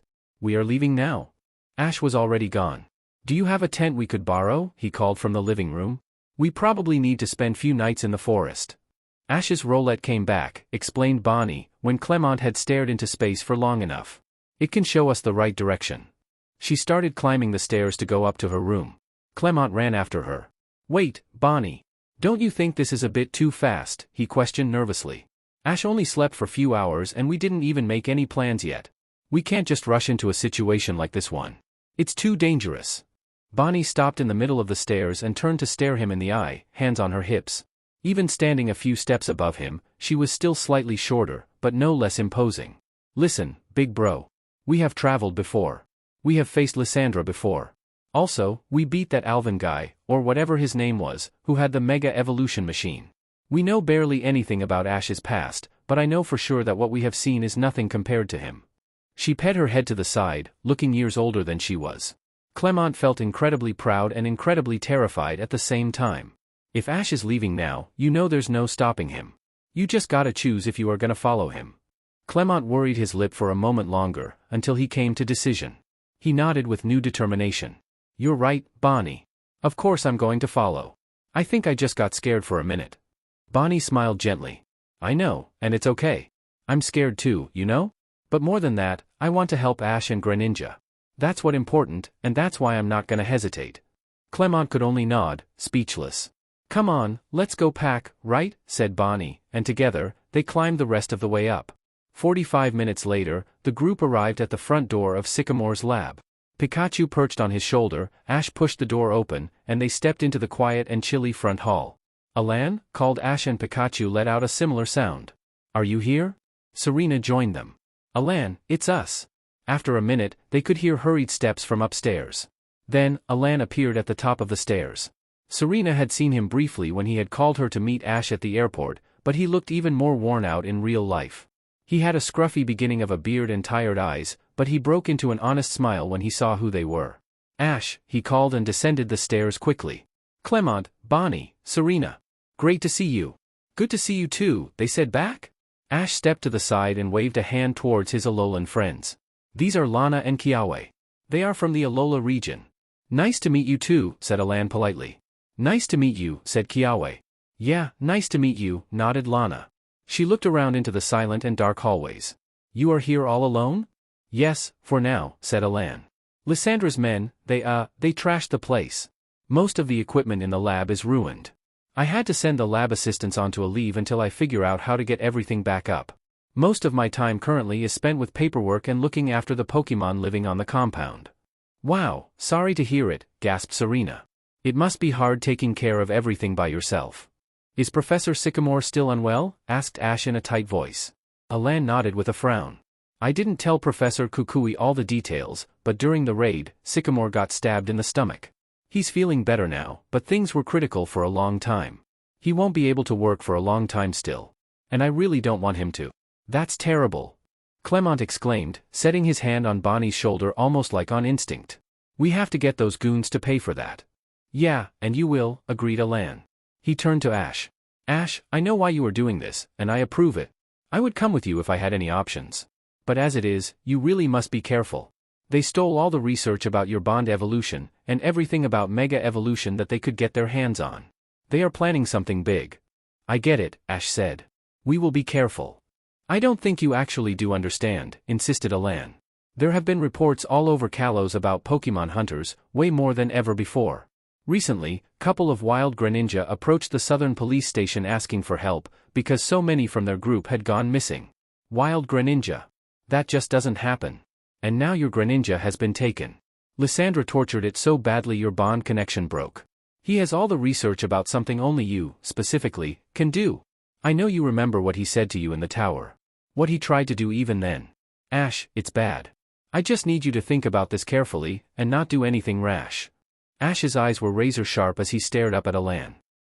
I get it, he said again, and Serena got the urge to take a step back. This was a side of Ash that rarely was shown, and it was always a shock. Sometimes, he let it slip that here was something deeper in the goofy kid appearance than what he chose to show to the world. You know I know what's at stake, Ash was saying to Alan. I really do. But I also know what I gotta do. I'm not scared of Lysandra. He can do whatever he wants, but I'm not leaving Greninja in his hands. I will be careful, I promise, but you know there is nothing I wouldn't do to save it. I know, Ash said. Alan quietly. And that's what I'm afraid of. We will do everything we can to help. Kiawe stepped in, breaking the tension slightly. Ash won't be alone. He's got all of us. Yeah, cheered Bonnie. We are in this together. Alan looked at Ash for a moment longer, worry evident in his expression, until he sighed and rolled his shoulders, looking at the group as a whole. All right, come with me, he said. I have some extra supplies for you. With varying degrees of enthusiasm, the group followed him deeper into the lab. So, what did you say about the Greninja? Asked Ash, when he and Alan were the only ones left in the storage room, the others having already migrated into the kitchen. Alan raised his eyebrows. Those near the South Station? Ash nodded. Yeah, those who asked for Officer Jenny's help. What's happening to all the Greninja? We don't know, said Alan with a frown. My theory is that Lysandra and his team are behind it. For some reason, they are collecting Greninja. Maybe that's why he took your Greninja, too. He couldn't have known that it stayed behind when you left Callows. It was probably just a happy accident for Lysandra. Ash was quiet for a while. I think Greninja went looking for Lysandra, he said then. His gaze was down, shoulders tight. It knew something was still going on, even though everyone else stopped searching for him. That day, before it got caught, it tried to tell me something. It must have known it had found Lysandra. I'm sorry, Ash, said Alan, and Ash finally looked up at him, his eyes steely. I know you must be really worried. What I said earlier. Don't get me wrong, I know you are taking this seriously, I do, but this is different than what Lysandra was planning before. This is personal. Against you. I just needed to know that you understand that. Yeah, I know, Ash said easily. Thanks for worrying. But I will be okay. Alan admired his optimism, but it didn't really do anything to settle the uneasy feeling he was having about the whole thing. But he supposed there probably wasn't much else he could do to prevent Ash from charging headfirst into a trap. They were picking up the last supplies from the room when Serena peeked her head through the doorway. Oh, here you are. Come eat, we made snacks. It was already late afternoon when they finally reached the southeast edge of the Lumio city. Ahead of them a gravel road stretched into the far forest, and beyond that, the peaks of mountains could be seen. It really hit Serena then, they were actually doing this. She was traveling with Ash again. And this time, they were heading into danger purposefully. Yeah, they had faced danger before, and it had always been fine in the end, but she had to admit she felt nervous. Excited about the adventure, sure, about her old and new friends. But what Alan had said to Ash back there. She hadn't known about even half of it. Sycamore's condition? Greninja getting tortured? And for the millionth time since that day, she wondered what had happened in the tower. She was starting to realize about just how many things Ash was keeping them in the dark of. Come out, Roulette, called Ash. He was few paces ahead of them, facing the distance. The Alolan owl Pokemon shot out and flew into the air with an excited spin. It was this way, right? Ash asked, and the Pokemon nodded. Ash grinned. Great job. You can fly with us if you want to, but if you're tired I can put you back in the ball, right? Rowlet flew around him and sat on top of his fully packed backpack. It looked down at it with confusion. Yeah, I'm sorry Rowlet, but I don't have any space for you in there, Ash laughed. The holiday is over for now. Callows is way different than Alola. You will see. Rowlet spun its head in obvious puzzlement. Serena wanted to giggle about how cute it was. It really was such an Ash Pokemon. Rowlet, it chirped eventually, and hopped on Ash's head. There, it sighed happily and closed its eyes. Still smiling, Ash shrugged with amusement. With the snoozing bird on his head and Pikachu settled on his shoulder, he turned to the rest of the group. Let's go then, right guys? He was quite the comical sight, and Serena couldn't help her grin. Yeah, let's go, she agreed. The excitement was starting to take over, leaving the nervousness and doubt in its shadow. I'm ready, said Lana. She had the Poplio in her arms, and it let out a similar agreement. Yup, I'm ready too, stated Bonnie, and Clement added a quieter, yeah, me too.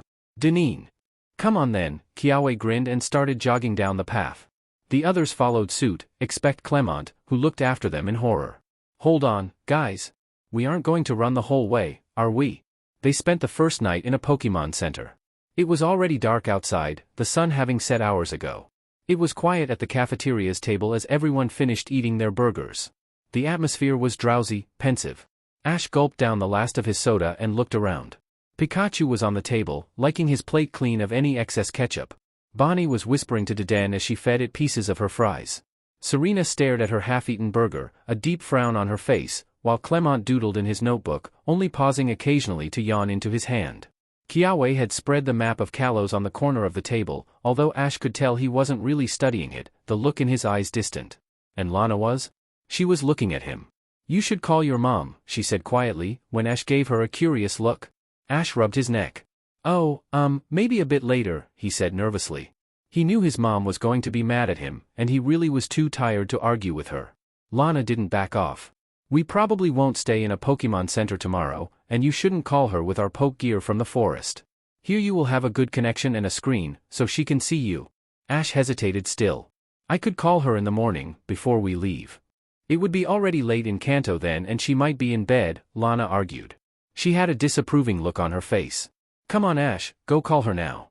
Oh man, I guess you're right, sighed Ash. He stood up and noticed everyone was now looking at him. As Pikachu clambered on his shoulder, he shrugged and aimed for a casual grin. I'll see you guys in the morning, right? You should go to bed and I'll come after I've called my mom. Yeah, all right, Kiawe said, and the others nodded along. They were watching him with barely hidden curiosity. Ash wasn't willing to examine just then, so he nodded one last time and slipped into the reception hall where the phone booths were located. He missed his mom, as he always did, but he really didn't want to talk to her about Lysandra. About any of the things that had happened to him in the past 2 days, let alone during the crisis. He had barely mentioned Greninja to her when he had come home after Callows. She knew he got into dangerous situations wherever he went, and she knew he was keeping quiet about a lot of them. She had, after all, even been involved in few incidents herself. But she also knew there was nothing she could do about it. So, it was easier to just ignore it, brush the bad under the carpet and focus on the good instead. Ash's new Pokemon, his friends, his visits to Kanto. How he was doing with the gyms or more recently, in school. But, Ash supposed, as his finger hovered over the call button, it might be harder to pretend everything was going great after the calls Professor Kukui had made to his mom. Usually, when things were bad, there was no one to contact her. And Ash preferred to call her only after the bruises had faded and tell her about the awesome new legendary he had seen, or the great adventure he had experienced. But he had promised to call, to Professor Kukui and to Lana, so he pressed the button and waited. It didn't take long before her face popped up on the screen. Hi Mom, he had time to say, before she exploded. Ash Ketchum, she began, hands on her hips and eyes piercing. You finally had the sense to call. What were you thinking? Do you have any idea how worried you made the professor? You left Alola in the middle of the night. How did you think that would be a good idea? Poor Kukui was almost crying when he called me. I really hope you apologize to him. Sorry, Mom, Ash grumbled. I wish you wouldn't do these things, she continued with a calmer voice, though she was still clearly exasperated with him. Ash did recognize the worry and relief under the angry demeanor, so he wasn't too bothered. It was great to see his mom again. On his shoulder, Pikachu perked up. Pika, it said, and Delia was instantly smiling. Oh, Pikachu. Hi there. She waved her hand and Pikachu made a happy noise in response. Ash decided to use the moment to his advantage, so he quickly said, "So anyway Mom, I just called, 'cause we just left Lumio City and we probably won't visit any Pokemon centers in a while. But I'm with Lana and Kiawe and Serena, Bonnie and Clement are here too. So, we will be fine. I just wanted to." "Why are you back in Callows?" Delia asked then. She wasn't smiling anymore, and she looked? Ash wasn't sure. She looked tired, and serious and scared. Ash felt his answer die in his throat. "It isn't about the crisis, right?" his mom continued, when he didn't answer straight away. "Ash? It was already over last year, when you came back home, wasn't it? Mom, why do you always need to get involved?" Her voice was wavering now, even if she did her best to appear stern. "It was over, and you were safe, and just tell me this has nothing to do with it." He couldn't. "I'm sorry, Mom," he said quietly, and something in her eyes crumbled. Ash took a breath. "I really did think it was over. But there's still something I gotta do. You don't have to worry. I'll be fine. I know you will." Her eyes were shiny, and she blinked a few times. "I'm glad you have your friends with you. And Pikachu, as always." Pikachu nodded, and Delia looked straight at it. "Take care of Ash, alright? Pikachu." Ash stifled a yawn. "I'm going to bed now," he said. "I'll call you later." "Make sure you do," she answered. "Good night, Ash. Be careful." "I will. Good night, Mom." They managed one last smile at each other, and then the call ended. Ash stared at the dark screen for a long while before picking up his bag and finding his way into his room. The morning came bright and chilly, and everyone was in a much better mood. After breakfast, Lana was sitting on the front steps of the building, playing with Poplio. It was clear that the young Pokemon was still slightly confused what was going on, and why they had left Alola in such a hurry. Still, it had picked up on Lana's curious energy and was eagerly exploring the new surroundings. "Poplio, I think I will put you in the Pokeball when it's time to leave," Lana said. Poplio looked at her in surprise, and it stopped playing, hopping up to her. "Pop? We will be walking for the whole day and you would get tired. And I have a heavy backpack to carry." Poplio looked disappointed for a moment, but it nodded eventually. Lana picked it up and hugged it. "I knew you would understand," she smiled, burying her face into its neck for a moment. "When we take a break, you can come out, of course. Callows it seems great, the nature here is really pretty, but it's not like Alola. I'll make sure to find you a lake or a river, so you can have a swim at some point." "Poplio pop." Poplio cooed happily. Lana heard a voice behind her, "You're ready to go already?" She turned around and saw Serena stepping out of the center. Lana nodded, patting her full backpack. "Yeah, I got everything here." Serena sat next to her, turning her face to the chilly, gentle wind. Smiling, she closed her eyes. "Oh, such a nice weather today." "Yeah," agreed Lana. It was so early in the morning that the sun was still hidden behind the trees, but the sky was cloudless and luminous above them. "A bit cold, though," she added, rubbing her bare arms. Serena laughed, bright and friendly. "I guess you're used to a much warmer weather in Alola, huh? I hope you got a sweater with you, the nights can get a bit chilly." "Yup, don't worry," said Lana. She leaned on her hands, staring up at the vast sky. A single cloud was floating in the distance, and Lana imagined it looked a bit like a Kyogre. "Anyway, I don't really mind the cold. I love water-type Pokemon. Exploring the sea is my favorite thing to do, and the water does get freezing when you go deep enough." "Wow, that's cool," said Serena, sounding genuinely impressed. "Is it your dream to be a water-type trainer?" Lana shrugged. "Not sure yet. I only have Poplio so far, so I don't have much experience with training. I mean, I used to think I would only get water types, but spending time with Ash has kind of changed my mind. His team is amazing, even though he doesn't choose what he's gonna catch by the type at all." She frowned, thinking about it. "Well, I guess he doesn't really choose, PRD. The Pokemon just come to him, it seems like." This time, Serena slapped a hand on her mouth as the laugh burst out of her. "Oh, tell me about it." She smiled to herself for a moment. Seriously though, I guess he only caught Fletchling, with an actual battle. And he hatched Noivern from an egg. But the other three just kinda decided on their own accord that they wanted to join him. It really opens your eyes, doesn't it? Thoughtful, Lana nodded. "I think that's what I'm going to aim for, too. I want to earn the Pokemon's trust before I catch it. The type shouldn't be the first thing that makes me decide. I want the Pokemon to feel so safe and happy with me that it wants to stay." "You are going to be an amazing trainer, Lana," Serena said softly. The door clicked behind them and the rest of their group burst out, chatting and laughing. Ash, as hyper as ever, hopped down the 3 steps in one jump, landed badly on the gravel and almost fell on his face with a strangled yelp. Pikachu dashed after him, ears down with secondhand embarrassment. "Oh, here you girls are," grinned Bonnie. She leaned casually against Serena's shoulders and they watched the scene with amusement.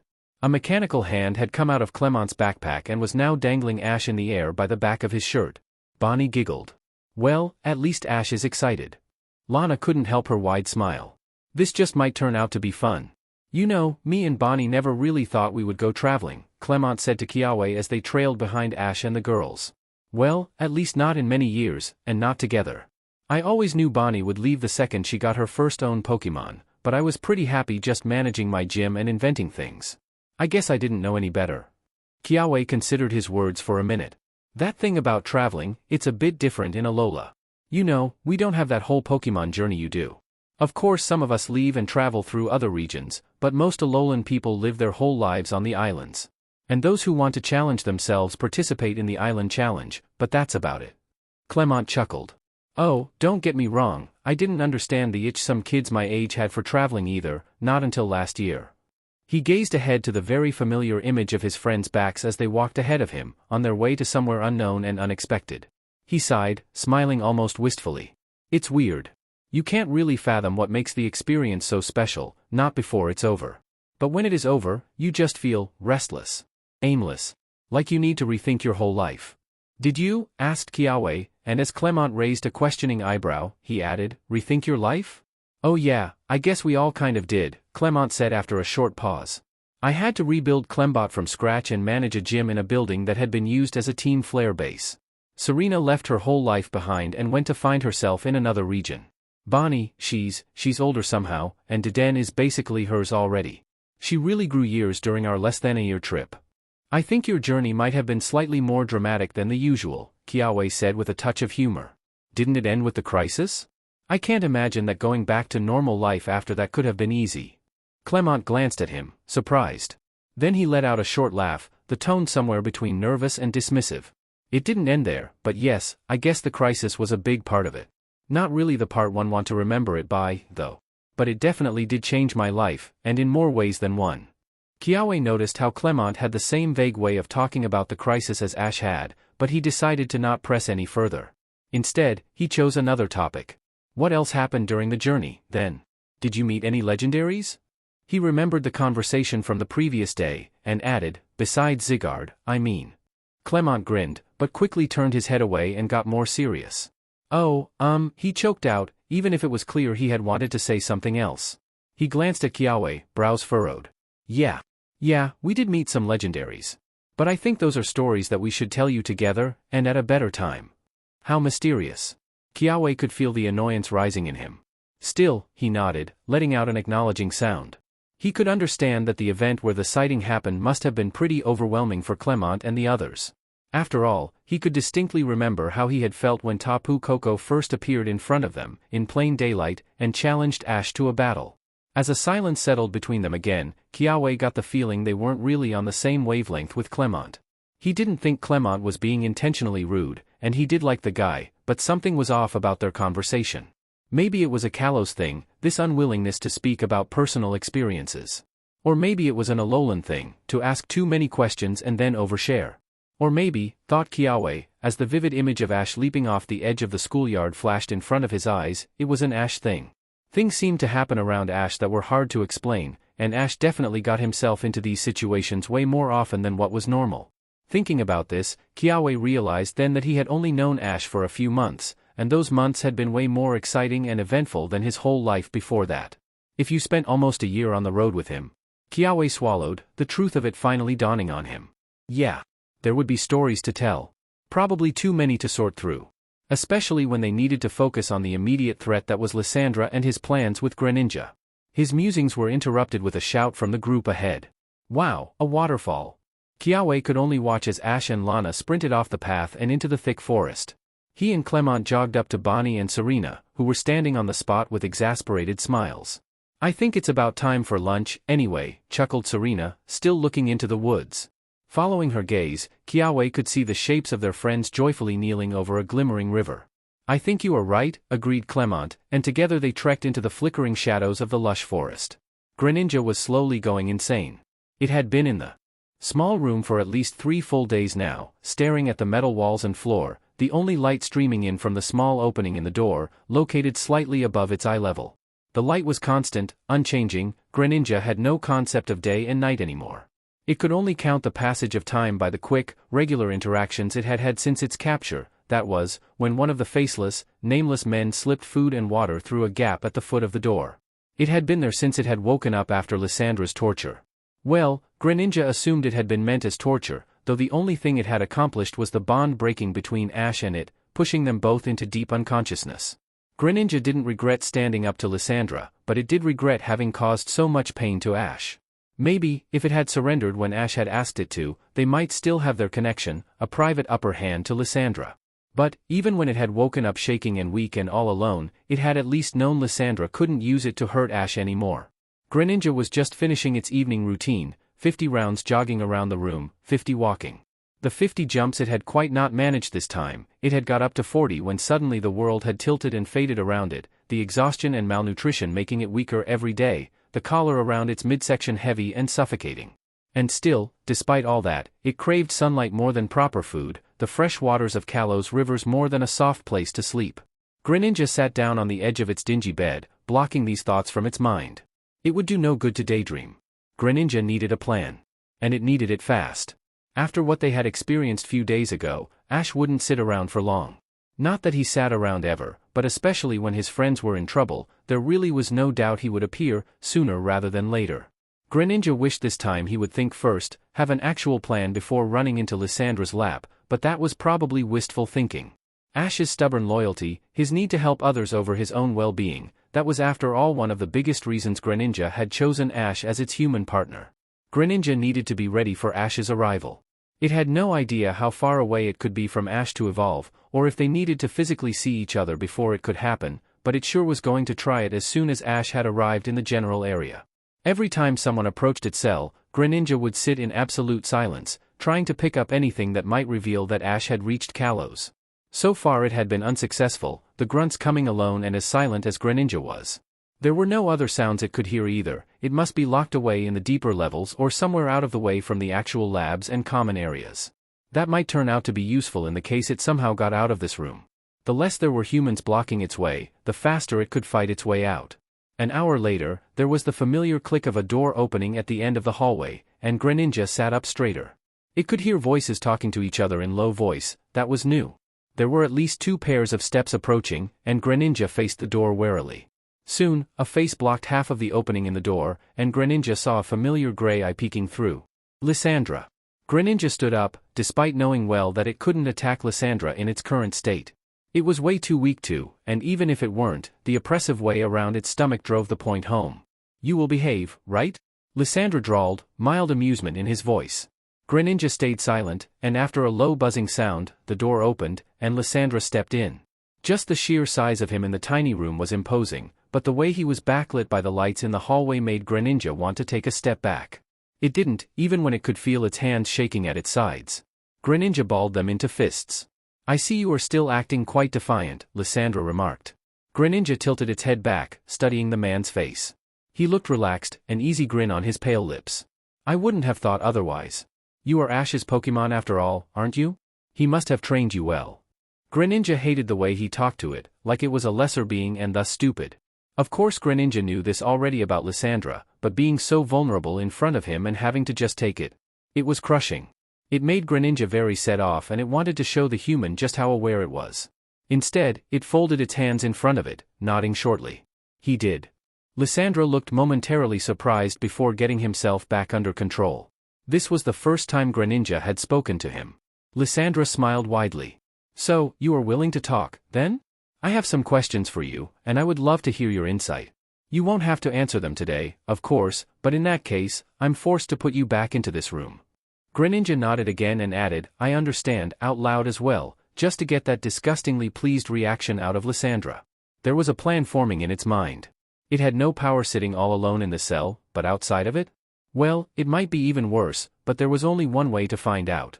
And this might be the only way to find out more about Ash. How wonderful, said Lysandra, clapping his hands together.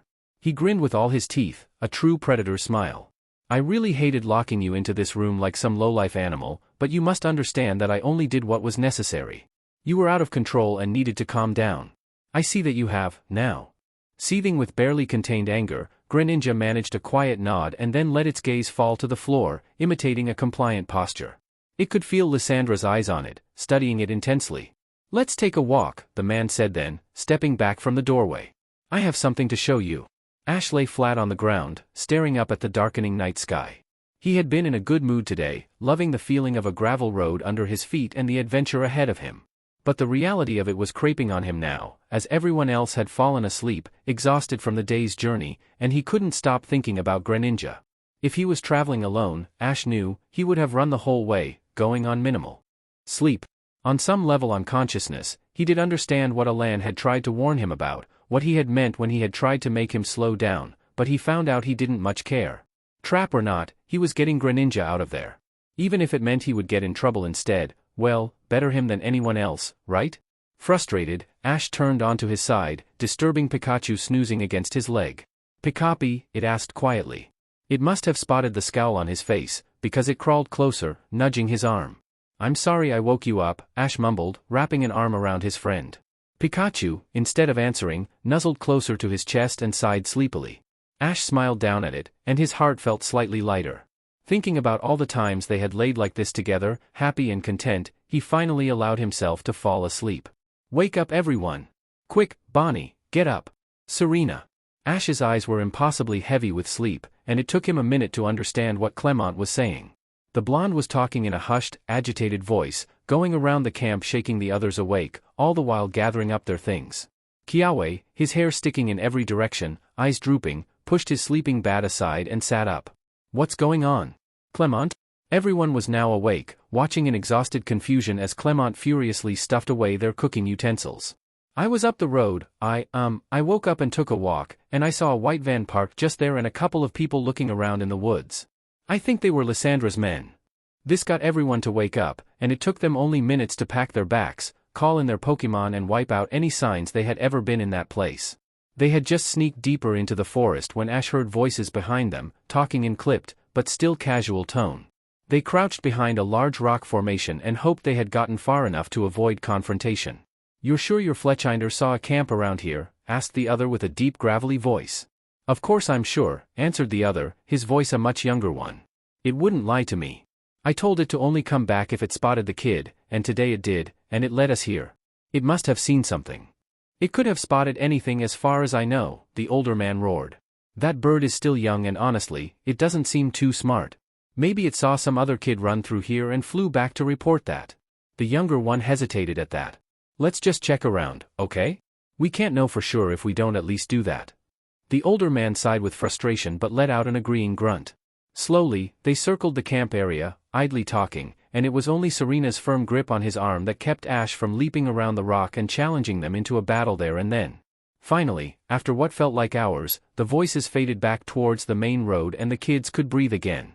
They were looking for Ash, said Lana, her voice odd. What? We knew that already, frowned Kiawe. As everyone turned to look at Lana, she drew herself up straighter. I mean, they were only looking for Ash. Ash looked around and saw realization dawning on Clement's face, but he still didn't get the point. Luckily, Clement finished the thought, they still don't know we are with him. They think I'm coming alone? Asked Ash with wide eyes. Oh, but that's good, said Serena, clasping her hands. If they are only preparing for Ash, we still have a chance to surprise them. Yeah, that's true, agreed Bonnie. It's not good that they are searching from the air, said Clement with a serious expression. On the main path we will be easy to spot, and they most likely have seen a reference photo of Ash and Pikachu. Pikachu aren't that uncommon in Callows, but not many have them as primary partners, so it will draw attention. Ash and Pikachu shared a look, and Pikachu clambered up on his shoulder. It wasn't happy to hear it might be putting Ash and the others in bigger danger. Kiawe raised his eyebrows and waved a hand towards them. Just put Pikachu in the Pokeball while we are on the road. And you can walk behind us, so it will be harder for their flying Pokemon to recognize you. The thing is, Pikachu doesn't go in the Pokeball, answered Ash with a shrug. Pikachu looked down, uncomfortable. Lana and Kiawe stared at him. What do you mean? I'm sure it can manage few hours at a time, said Kiawe incredulously. I'm not putting Pikachu in the Pokeball, replied Ash, steel in his voice, and Kiawe backed off. All right, he allowed, still sounding slightly dubious, then we need another plan. The others had followed their exchange with mild concern. Serena cleared her throat, wringing her hands in front of her. I might be able to make some sort of disguise for Pikachu, she suggested, though it almost sounded like a question. Clement stepped closer. I don't have much stuff with me, but I could also try to design something.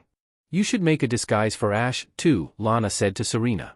Serena looked at her, surprised, and soon they were both smiling slyly. Man, I dunno about all this, huffed Ash, getting frustrated from all the standing around. Maybe I should just go alone. If they spot me with you, then our plan is ruined.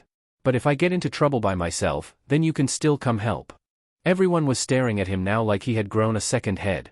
Ash didn't get what the big deal was, so he ignored them and turned to Pikachu. Right, buddy? I kinda feel like running. I can't wait to get there fast and see Greninja again. A hand on his arm made him stop rambling and turn his head. Serena was looking at him with wide eyes. Ash, just, hold on, she stammered. We are not letting you go alone, said Bonnie, scowling up at him. Really, Ash, it would be way too dangerous, added Clement. We are so close already, argued Lana, when Ash turned towards her for support. Besides, we might not find the palace without your and Rowlet's help. Ash looked at Kiawe, but he just shrugged. Fine, grumbled Ash, deferring for now. But let's go already, we are missing time. No one objected that, and they picked up their bags and started back towards the path in silence, the argument weighing heavily between them. Lysandra had wrapped a blndfld around Greninja's eyes and locked its hands behind its body, but luckily it had an excellent sense of direction. As they walked, it counted the turns they took and registered any distinct sounds and smells they came across into its memory. At some point, they went down few seconds with an elevator.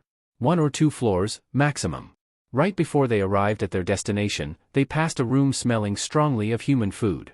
A kitchen, or a canteen. Sorry for the rough treatment, said Lysandra, sounding anything but sorry, as he unwrapped the blndfld. Greninja blinked few times, trying to adjust to the bright lights after many days in its dim cell. What it saw then, made it want to put the blndfld back on and puke. In that order. They were standing in front of a window overlooking a testing lab. The lab was full of Greninja. Most of them were in tiny cages, some unconscious and some weakly sitting up, but one of them was laying on an operating table in the middle of the room. A lab-coated man was standing over it, injecting something into its arm. Rage overwhelmed Greninja. It stepped away from Lysandra, and with all its weakened strength, it crashed its body against the glass. It rattled but held. As Lysandra tried to grab it, Greninja slashed him with its tongue, slapping his hands away with brutal strength. It jumped against the glass second time and this time, it heard a crack. It saw the Greninja in the room grow more alert, some getting a hopeful look in their eyes as they saw what was happening. But that was as far as Greninja got. Pain spiked through its body and its knees gave out. Unbalanced from having its hands tied back, it fell all the way on its side. As quickly as it had started, the pain stopped, and Greninja turned to stare up at Lysandra, who was now looming over it. Greninja had expected anger, but he looked happy. Lysandra crouched next to it. You understand now, right? He said with a pleasant smile. You see how it could be with you, too? Greninja stayed silent, its throat constricting with pure fear. I just need few answers from you, and when that's over, you and your friends there can go free. Lysandra smiled down at it like it was a newborn puppy, cute and completely at his mercy. You are strong and well trained, and it would be a shame to ruin that. But I need to know why you and Ash can do what you do.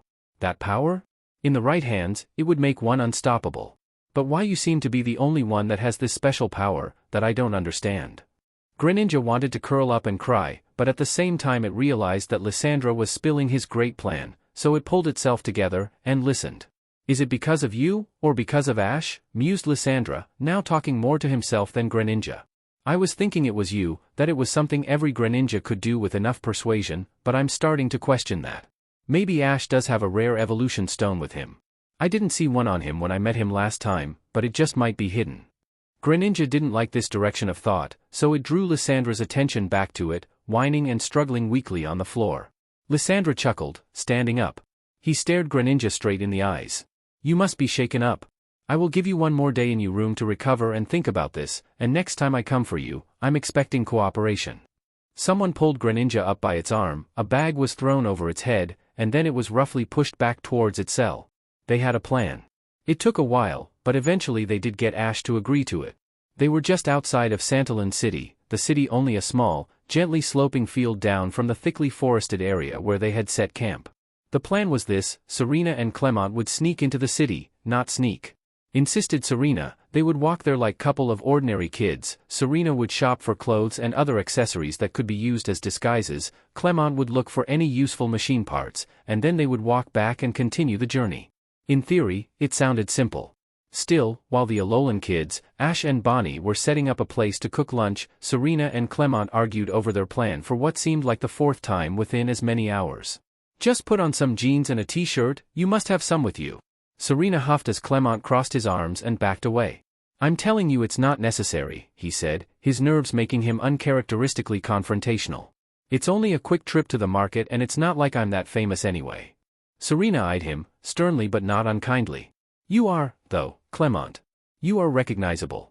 Especially after what happened last year. People have been coming from all over Callows to see the Prism Tower and challenge you, or Clembot, specifically." Clement opened his mouth to disagree, but stopped, his defenses faltering.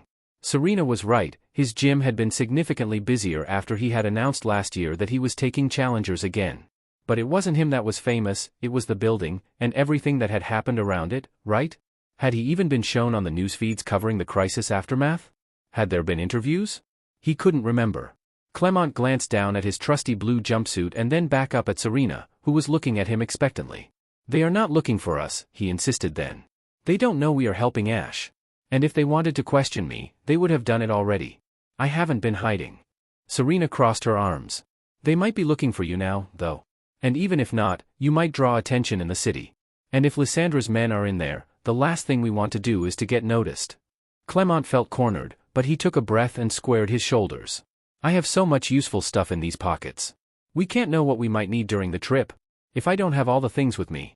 "Ha, I thought you just said it's only a quick trip to the market," Serena countered defiantly. "Why would we need anything special with us?" "Yeah, what even could go wrong, right?" came Bonnie's helpful input. She grinned up at them, having sneaked close while they were too busy arguing to notice. She laughed at the identical glares they gave her, but got more serious then, looking at Clement. "What's the problem, big bro?" Clement felt his body go tight with tension. He couldn't have really explained it, even if he would have wanted to. And he really didn't. The truth was, the jumpsuit was like an armor to him. He had had it since he had become a teenager, and since then he had only worn different clothes at home. At home, where he felt safe, he guessed. When it came down to it, Clement knew he was a decent Pokemon trainer, but using Pokemon to fight wasn't always an option. And that was it. He wasn't the most physical guy, nothing even close to how Ash and Kiawe were, but he could construct a weapon in under a minute from the pieces of machinery he had stored in the pockets of his suit. Without it, he felt defenseless. Weak. And there was no way he was explaining that, out loud, to anyone. Clement ground his teeth together for a moment, before looking away from the girls. "There's no problem," he said to the berry bushes. "At least they wouldn't judge. It's fine. I will change into other clothes. But I'm taking my backpack with me." He glanced at Serena, who was giving him a curious look. "Yeah, of course," she answered, and shared a look with Bonnie. Clement was too wound up to stay and talk about it any longer, so he picked up his pack and walked away. He passed Ash on his way, who was absently brushing his Lycanroc's fur, looking almost as frustrated as Clement felt. For a brief moment, Clement's own anxiety was overwhelmed by the memory of Ash casually saying, "Maybe I should just go alone," like it was the obvious choice over a quick detour to nearest thrift shop.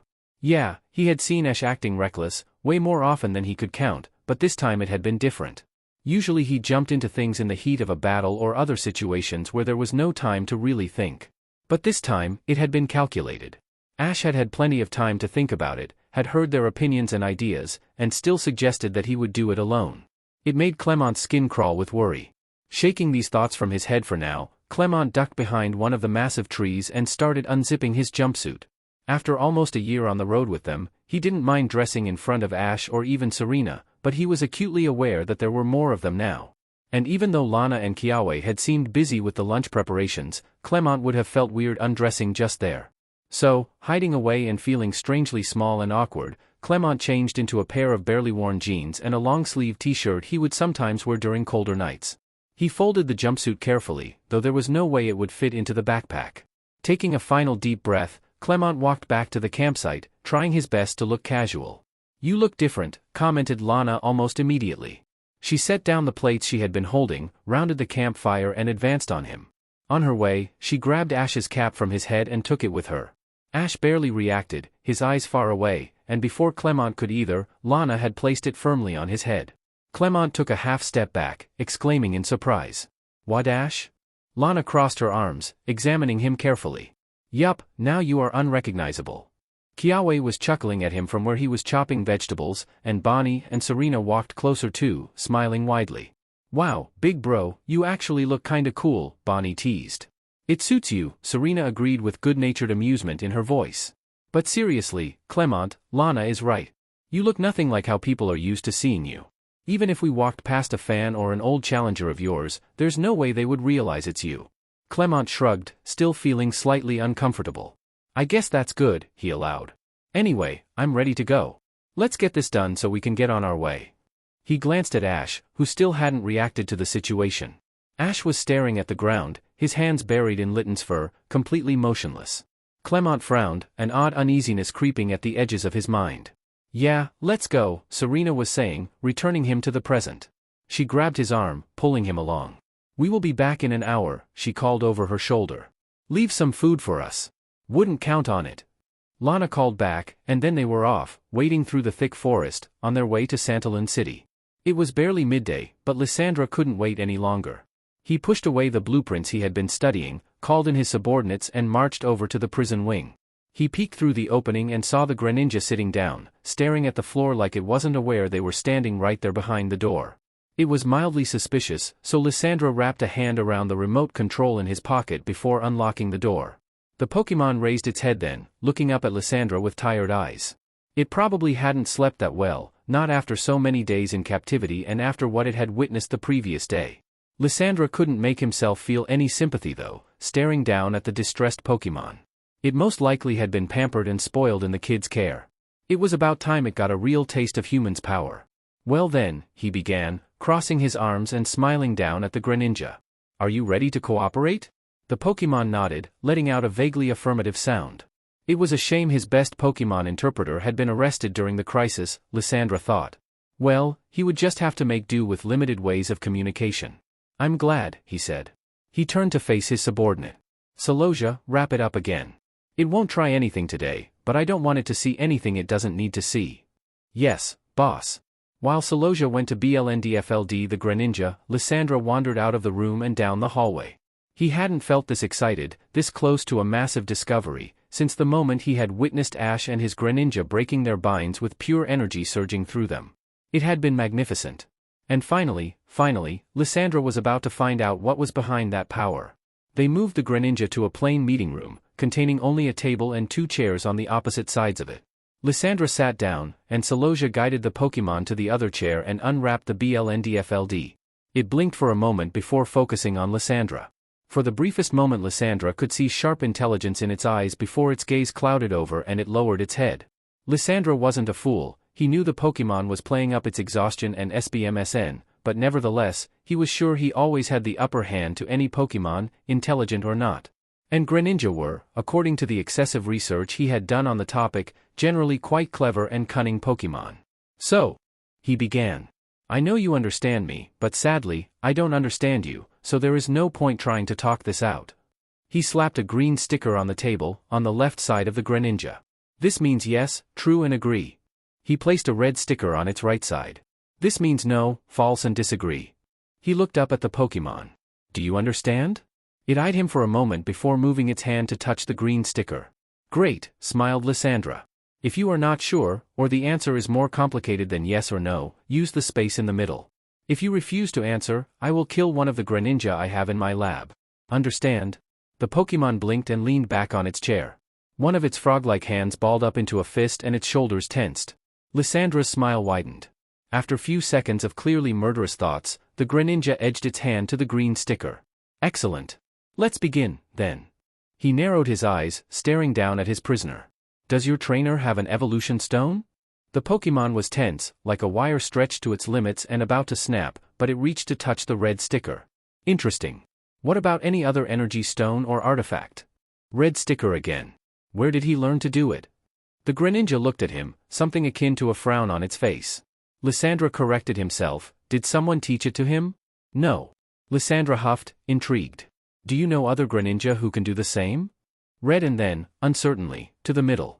Lysandra was reminded of the research material he had stolen from Sycamore's lab. Oh, fine, I also read the ancient manuscript about this phenomenon, but frankly, I think it's bullshit. Nothing that powerful happens purely because of trust or friendship. He considered the Pokémon, who silently stared back. Lysandra rubbed at his chin. It must then be an extremely rare ability some of you have. But you would think, in that case, we still would have seen it happening more. Does Ash have any special training? The hand stayed in the middle. Do you think he has? The Greninja hesitated for a moment before brushing the red sticker. Lysandra leaned back on his chair, thoughtful. This interview was turning out surprising and frankly, quite fascinating.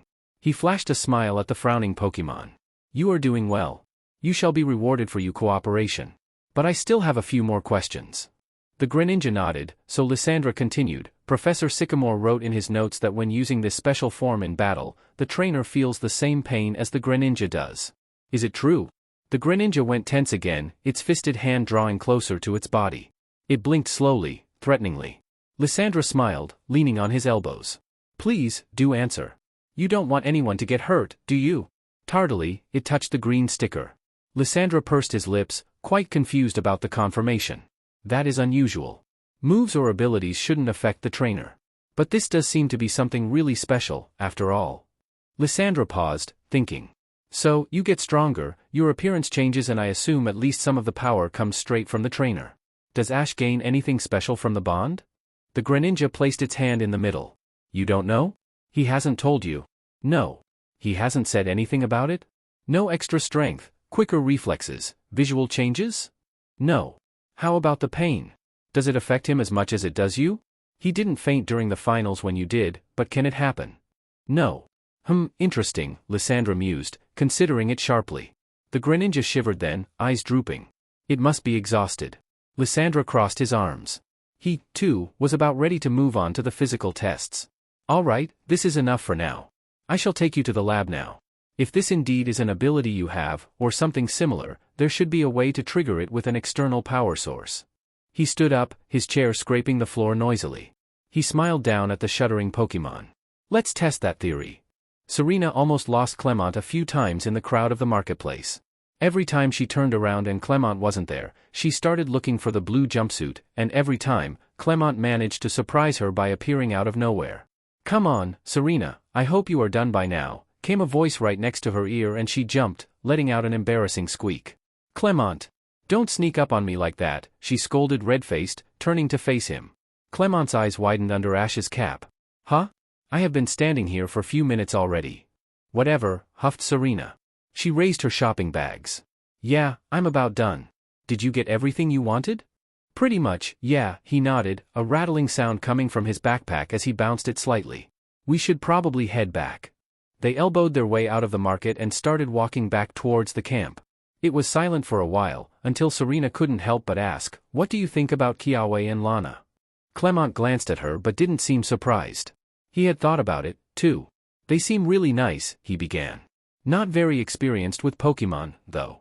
I was thinking the same, admitted Serena.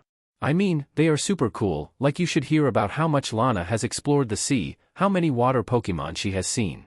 She's amazing. But, still, she only has one starter Pokémon. It's... Yeah, Clement said, waving a hand. And Kiawe has these big, strong-looking Pokémon, and he does seem like a good and motivated trainer, but I don't think he has that much experience. Like, real battle experience. Like we have, Serena said quietly. Clement nodded, frowning at the ground. They won't be any match to Lysandra and his men. There was shouting in the distance, and Serena and Clement raised their heads, staring into the woods. It came from the camp. They ran the rest of the way and arrived at the campsite out of breath and their hearts in their throats. First, they noticed the crowd of anxious Pokémon roaming around, and then, what was in the center of the commotion? Ash was on the ground, his head and shoulders on Lana's lap, his face pale and constricted with pain. What's going on? Yelped Clement, rushing to kneel next to Kiawe and Bonnie. What happened? Bonnie took hold of his arm, her grip almost crushing. We don't know, big bro, she answered, voice wavering. We were just about to eat, but he wasn't reacting to our voice. Lana went to check up on him, but he just face-planted on the ground. Well, Lana did catch him just before. Lana snapped her fingers in front of Ash's face. There was no reaction. It's like he's not present, she mused. She poked him on the forehead. It's kind of like before, said Kiawe. Like what happened in Alola. Serena frowned. What, exactly, did happen in Alola? They all startled then. Ash was blinking up at the sky, his mouth opening into a confused O. Before they had time to react, he was pushing himself up and away from the group. He stood up, stumbled, and stayed on his knees, his back to them. His whole body was so tense that it was trembling. Ash? Serena asked with a weak voice. Are you okay? After a minute, Ash stood up, steadily this time, and turned to face them. He grinned wide, eyes sharp and brilliant. Yeah, I'm great. Greninja just evolved. He had been thinking about Greninja the whole day. When Roulette came to a stop at a crossroad and slumped on the ground, sad and defeated, uncertain of the right direction, Ash felt an anxious twist in his stomach. He knew they had to be close. They had to be close, but they were on their own, in the middle of an unfamiliar forest, looking for a hidden place. He couldn't help but worry that when they finally found it, they would be too late. As Serena and Clement prepared to visit Santalin City, Ash tried to focus on other things. He took care of his Pokémon, brushed them, petted them, checked for injuries. Occasionally, when he remembered to raise his head and look around, he saw Pikachu staring at him. It was worried about him, that much was clear, but Ash had no way to comfort it. There was nothing wrong with him, he just couldn't stop thinking about Greninja. And when it happened, the evolution, it was intense. The rush Ash got from it felt different, amplified. The power surged through him, making his arms cramp and his fingers flex tightly around tufts of Lycanroc's fur. His heartbeat sped up and the world around him focused into something much clearer, sharper. He saw the campsite like it was the first time, the big trees, the colorful bushes and flowers, the blue sky peeking through the treetops. He turned his head and saw his friends huddled around a campfire, laughing and stirring a pot of something that smelled incredible. He saw Pikachu, Lycanroc, Roulette and Litten staring up at him with varying expressions of concern. And then, he sensed it. Greninja. It felt amazing. Greninja rose from where it had been kneeling, staring Lysandra straight in the eye. The man took a step back, bewilderment clear on his face. It worked, he whispered. He glanced at his assistant, who was holding the strange device that had just shot a powerful light into Greninja. The young man was standing there with white-knuckled hands, shock still, staring. Slowly, Lysandra's features stretched into a triumphant grin. It worked. Greninja barely heard him. The feeling of Ash was so much, so intense, the power that now flowed in its veins made it felt like it had grown double its size. I missed you, it sent, more of an emotion than words, and Ash responded in kind. Barely seconds after that, Greninja's mind flooded with overwhelming worry that was not its own, with, are you okay, where are you, what happened, and million other thoughts and questions. Greninja squeezed its eyes shut. Stop, it forced through the noise, and Ash's mind went deathly quiet. Greninja couldn't afford to reconsider this, to worry about the downsides of the connection they had and what harm it could possibly cause, so it continued, with equal force, look.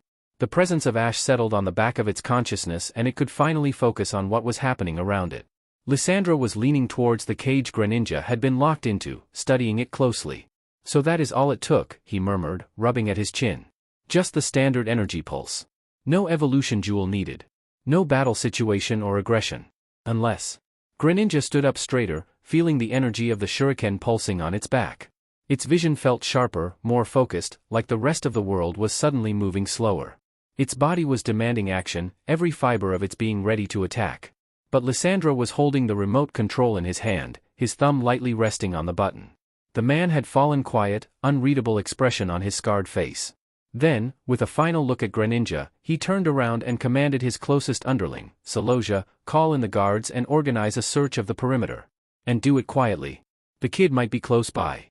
Yes, boss, the woman, Celosia, responded crisply before jogging off. Lysandra turned to the other goons standing nearby. You two, stand back but stay here for now. We need to move the Greninja back to its cell soon. The men obeyed and took positions, and Lysandra spun on his heel and marched back to Greninja's cage. There was a gleam in his eyes and a half-smirk stretching his lips. He clapped his hands together. Look at you, he chuckled, a real sense of marvel in his voice, aren't you magnificent? Greninja stayed silent, unmoving. If it wanted to escape, it couldn't allow itself to be confined back to the cell. But it couldn't fight Lysandra, not there, not when he had so big of an advantage. It would have to wait for the right moment.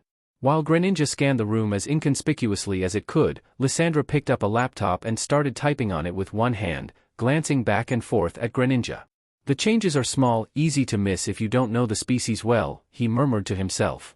The red head piece is probably the most noticeable part. Though on its back, the shuriken. From the edges of its mind, Greninja felt Ash demanding attention. Where are you? He was thinking. Just hold on, Greninja, I'm coming. Greninja didn't know its exact location on a map, but closed its eyes briefly, focusing on the route it had taken while looking for Lysandra. It had met a nice farmer just outside of Santalin City, from where it had dipped into a nearby river and swam for about half a day upstream until it had found the hiding spot looking over this compound. It tried to visualize the journey as vividly as it could, about how the trees around it had grown thicker and taller the longer it swam, how the compound had looked from above, adding in the basic layout of the fences and gates as accurately it could remember. Lysandra's sharp voice interrupted its focus. Hey, what are you doing? Look at me. Annoyed, hoping it had been clear. Enough for Ash to understand, Greninja did. It opened its eyes and glared up at the man, steady and unafraid. It would all be over soon. Ash was coming. The pull back into his body made him lightheaded, and for a second, he didn't know where he was. Ash scrambled up and instantly staggered. He found himself kneeling, his body shaking with excess, unfamiliar energy. He took a few breaths, forcing himself to relax. He leaned down and pressed his palms against the solid earth. Slowly, the overwhelming feeling transformed into something much steadier, warm and powerful, like a second heart inside his chest. He smiled. It felt good. Right. Ash, he heard Serena ask behind him. Are you okay, Pikapi? When Ash stood up and turned around, he saw all his friends huddled down on the ground, staring up at him in varying states of shock. Pikachu was at his feet, and the look in its eyes was not exactly concerned but beyond that. Heavy. It knew something had changed. Yeah, I'm great, he said, grinning. He felt amazing, actually. Greninja just evolved. The silence for the next few seconds was deafening. But, stuttered Clement. Ash looked at him properly then and blinked.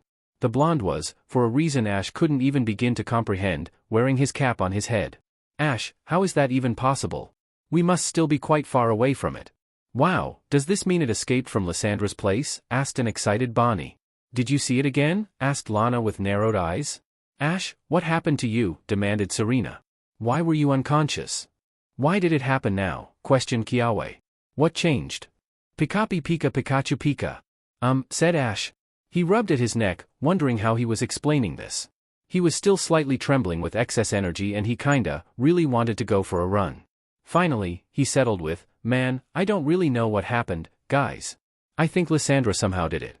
This started another round of shouts and questions from his friends and it took a minute for them to realize they would also need to leave time for Ash to answer. One by one they quieted down, and Clement cleared his throat. Right, just start from the beginning, huh? He began. What exactly is this connection between you and Greninja? Right, said Ash. He hesitated for a few more seconds before nodding with determination. I guess I haven't really explained it to you. You see, me and Greninja sometimes do this thing where I can see what it sees. Before all this stuff happened, it used to be just these quick flashes I saw because Greninja had to show me something important. Like you guys remember when we thought Greninja got run over by that truck, but it was actually under it. He pointed at Serena and Bonnie, who nodded silently. But today, and earlier in Alola, it was kinda different. I was there with Greninja for a long time, and I guess I was unconscious here during it. And you saw Lysandra there with Greninja? Asked Serene quietly. Yeah. The first time was just after Greninja got caught, but this time it was in a different room and it had just evolved back into Ash Greninja. Lysandra was there and his assistant had this weird machine in his hands, I think Lysandra called it something like the energy pulse? And he was talking about it, like he thought it was the thing that caused Greninja to evolve. Clement looked thoughtful. So, he shot some sort of an energy pulse at Greninja and it gained the power to evolve? I guess it could be true, though there must be something else going on too. Did you do or experience anything different today, before it happened, Ash? Ash paused, puzzled. Huh? What do you mean? I mean, the Ash Greninja form is something you two always do together. According to my data, you need to be in perfect sync for it to work. But we don't even know where Greninja is. How could it just happen like that? Clement threw his hands in the air, exasperated. Everyone else was also staring at Ash expectantly, waiting for an answer. Ash grinned nervously. I dunno. I guess I was thinking about Greninja more than usual. And it must have been thinking about me.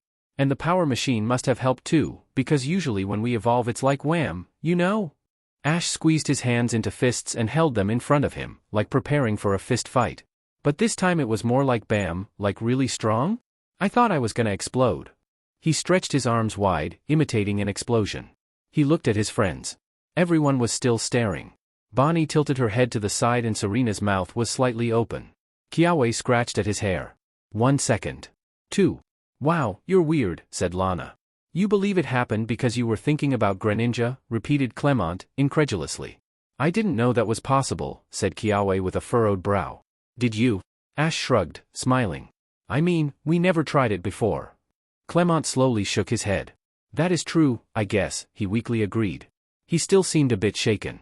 And he was still wearing Ash's cap. Ash let out a laugh, rubbing the back of his neck. Could I have my hat back, Clement? Oh. Sorry, of course, the blonde squeaked. His hand flew up to touch the hat instinctively. The tension broke a bit, and everyone chuckled, relaxing. Clement handed the hat to Ash and smiled. Thanks for the loan. Kiawe stepped away and crouched by the pot of food that was still steaming over the now extinguished fire pit. Hey guys, let's eat our lunch, he called, and the group agreed enthusiastically. When everyone was full and satisfied, the others packed up their belongings while Serena went through her shoppings. She modified a toddler's Chespin costume to fit Pikachu and Ash, with some hesitation, agreed to wear a blonde wig and a brown, oversized jacket. Chespin, laying on the grass with a full stomach and a wicked grin, found the costumes very amusing. Bunnelby had to step in before Pikachu got too riled up by the teasing and shocked them all. When Serena was done, Ash told the group about the route Greninja had shown him. It's pretty close, he explained. He waved his hand around vaguely. It was maybe east from here. And that was when Clement pulled out his maps and together, they figured out the most likely direction they should head to. Few hours later, they were back on the path. Ash was on the lead, fueled by new determination and anxious energy. Pikachu was curled up in his arms, as it had trouble running in the baggy costume. Man, I dunno about these clothes, mumbled Ash when the wig blew on his face and made him sneeze for the 3rd time. Pikachu peeked its head up, eyes desperate. Pika. You too, huh? Chuckled Ash. I'll figure something out, don't worry. There was the sound of running steps and Serena appeared beside him. She grinned when she saw them, dressed ridiculously, and Ash rolled his eyes. She quickly schooled her face back to a more neutral expression. Hey, she breathed, an edge of laughter still in her voice. Hey, answered Ash, smiling despite himself. So, how are you doing? After all that? Ash kept his eyes on the path ahead. I'm fine, he said. Really? She didn't sound convinced. Ash glanced at her quickly. Yeah. You are not thinking about doing anything reckless, are you? Ash startled by the direct question and almost dropped Pikachu. What? No. Even to his own ears, it sounded like a lie. He could see that Serena was thinking the same. Good, she said, giving him a pointed look. After a beat, she asked, how about Greninja? Is it doing okay? Ash hummed, thoughtful. It was surprised. About evolving. I think it was also feeling kinda tired and irritated. But it wasn't afraid of Lysandra. It knows it's stronger than him, and that me and it can beat Lysandra no problem. It was so happy to hear from me. It really missed me, he trailed off with a sigh. Serena touched his arm gently. And you really miss it? Yeah. They walked in a pensive silence for a while, until Serena sprinted few steps ahead of him and smiled, all teeth and bright eyes. Ash, we are so close now, she declared encouragingly. We know where we need to go, and you are connected with Greninja again. You will instantly know if something is wrong with it. It won't be long before we see it again. And when you two are back together again, I know nothing, especially Lysandra, will stop you. Ash swallowed, glancing down at Pikachu and then back up at Serena. The burning, good energy from the evolution had faded a while ago and Ash's mood had been slowly clouding over by anxiety all over again. But Serena's words made something in him stir and wake up. He felt his heart pick up a beat and his fingers tingling with anticipation. He ground his teeth together, looking ahead. There was no way he would get defeated by Lysandra, not before they had even faced each other in person. His temper flared and he grinned. Man, you are so right. We really are close now. It's gonna be so good to see Greninja again. I just gotta focus on that. Back in higher spirits, he pumped his fist, jostling Pikachu in the process. Thanks, Serena. The girl smiled, pleased. You're welcome, Ash. Ash hummed, not feeling happy, exactly, but more focused and determined. He gave Serena a look. So, how about you, he asked. Huh? How are you doing? Serena blinked. Me? Oh, her smile faded and she turned her head away, frowning at the ground. Good, I guess? Or, I don't know. I haven't really thought about it, you know? I have just been worrying about Greninja and you. Ash nodded silently, even though Serena wasn't looking at him. I'm sorry, he said, and that time she did look, her head whipping around, eyes wide. Sorry? About what? You shouldn't even be here, said Ash apologetically. I was supposed to come alone, you know? But Lana and Kiawe wouldn't let me and then Alan called you three. Well, I'm glad he did, Serena huffed. She gave him a sideways look. I'm really happy you aren't here alone, Ash. Sure, it is dangerous and scary, but I wouldn't want to be anywhere else. You must know me well enough to know that. Yeah. Then, you know there's no reason to apologize, right? Ash nodded. Right. Serena smiled, her expression getting warmer. She looked at him closely. Can I ask you something? Sure, he said, blinking slowly. What did Lysandra say to you last time you met? I know you and Alan saw him in the Prism Tower, just before he went all crazy with the giant rock. I was just wondering, since you haven't told us that much. Alan seemed kind of upset about the whole thing. Dread, dark and heavy, curled deep in his stomach. Ash took a breath and felt it catch in his throat. Well, lots of stuff happened. He hesitated. The whole crisis was mostly just a big blur for him. He bit the inside of his cheek, thinking. He was really interested in what me and Greninja could do. I don't think he knew what it was, really, but he thought it had lots of power. And he wanted the power to take over the world? He shrugged helplessly, and Serena made a similar gesture. Lysandra's ramblings had always been slightly on the side of insane. Then he tried to, I guess he tried to take control of me and Greninja? He had this weird device. I don't really remember what happened then. I got really confused, and it kinda hurt a lot, and I just recall hearing Pikachu screaming. He glanced down at his best friend, who was looking back, steady and attentive. Serena had gone silent and pale, so he continued, that's when I got pretty set off. I told him I would never help him with any of his plans. Greninja was feeling the same thing, so our hearts became one, it evolved and that helped us to get free of the restraints. That was so awesome. He smiled at the memory. That had been one of the most powerful bond evolutions he had experienced with Greninja. He had been aching and exhausted for days after, but nonetheless, it had been pretty cool.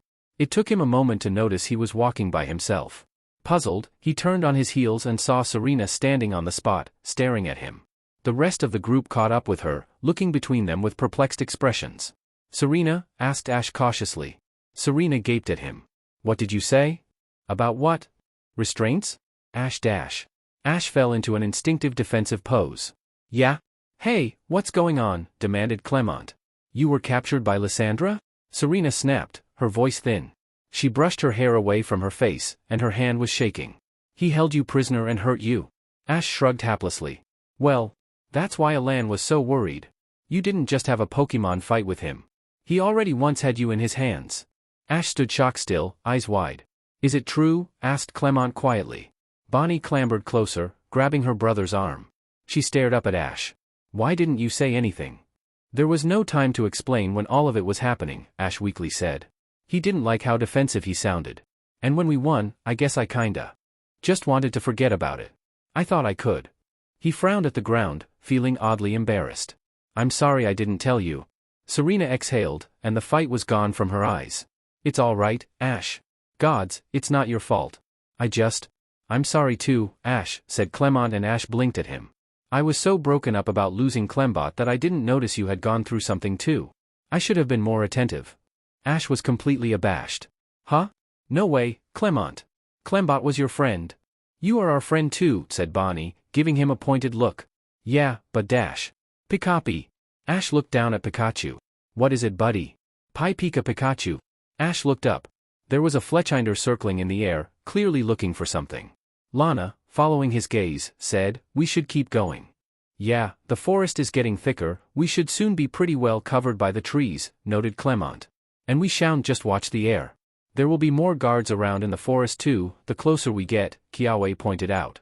Let's keep our eyes and ears open. Everyone agreed, and in anxious silence, they carried on. Do you think Lysandra still has that mind control device? Clement flinched. He turned to look at Serena. Her face was tense, eyes wider than usual. Clement, what if he uses it on Greninja? She continued, voice barely louder than a whisper. Clement glanced around. Ahead of them, rest of their group was walking with Ash, quietly talking, their tone light. making idle conversation to forget the awful situation they really were in. I don't know, Serena, he ground out, turning back to her. I think the police got most of Team Flare's gear when the crisis ended. At least everything that was in the Prism Tower and in their main base. He swallowed. But as I'm sure you remember, we did see the scientist guy, Zerozic, way later, and he still had some of his tech. Including a mega evolution ray that could be used to control people and Pokemon. So, maybe they still have some of it. And they have had time to build new things, too. But Zerozic was arrested, said Serena blankly. I know, but not all of the scientists were. And I'm sure they have gotten new people involved too. There are always those who get exited by the thought of following a strong leader into a new and better world. Those who think they deserve it. Who think they are better than other people. They fell quiet. I hate this, Serena hissed then. I hate Lysandra. I hate that this is happening again. Didn't we do enough already? Why is it always us? Why is it Ash? Clement stayed silent. He didn't have any answers. I thought I was prepared, but I'm not, she went on. She was staring at the forest floor, eyes shining with unshed tears. I thought we were so amazing last time, so this would be no big deal. But what did I even do last time? None of us expect Ash even met Lysandra at all. In the end, I barely did anything to help. Don't sell yourself short, objected Clement. He stared at his friend in bewilderment. You fought multiple Team Flare members and helped to save Chespy. And during the final battle, you gave your all to protect Bonnie and Marin. For that, I will forever be thankful to you. He waited until Serena looked back at him. Serena, you are stronger than you think, he told her. Serena blinked rapidly, wiping at her eyes. Thanks, Clement, she whispered. She looked up, and Clement followed her gaze.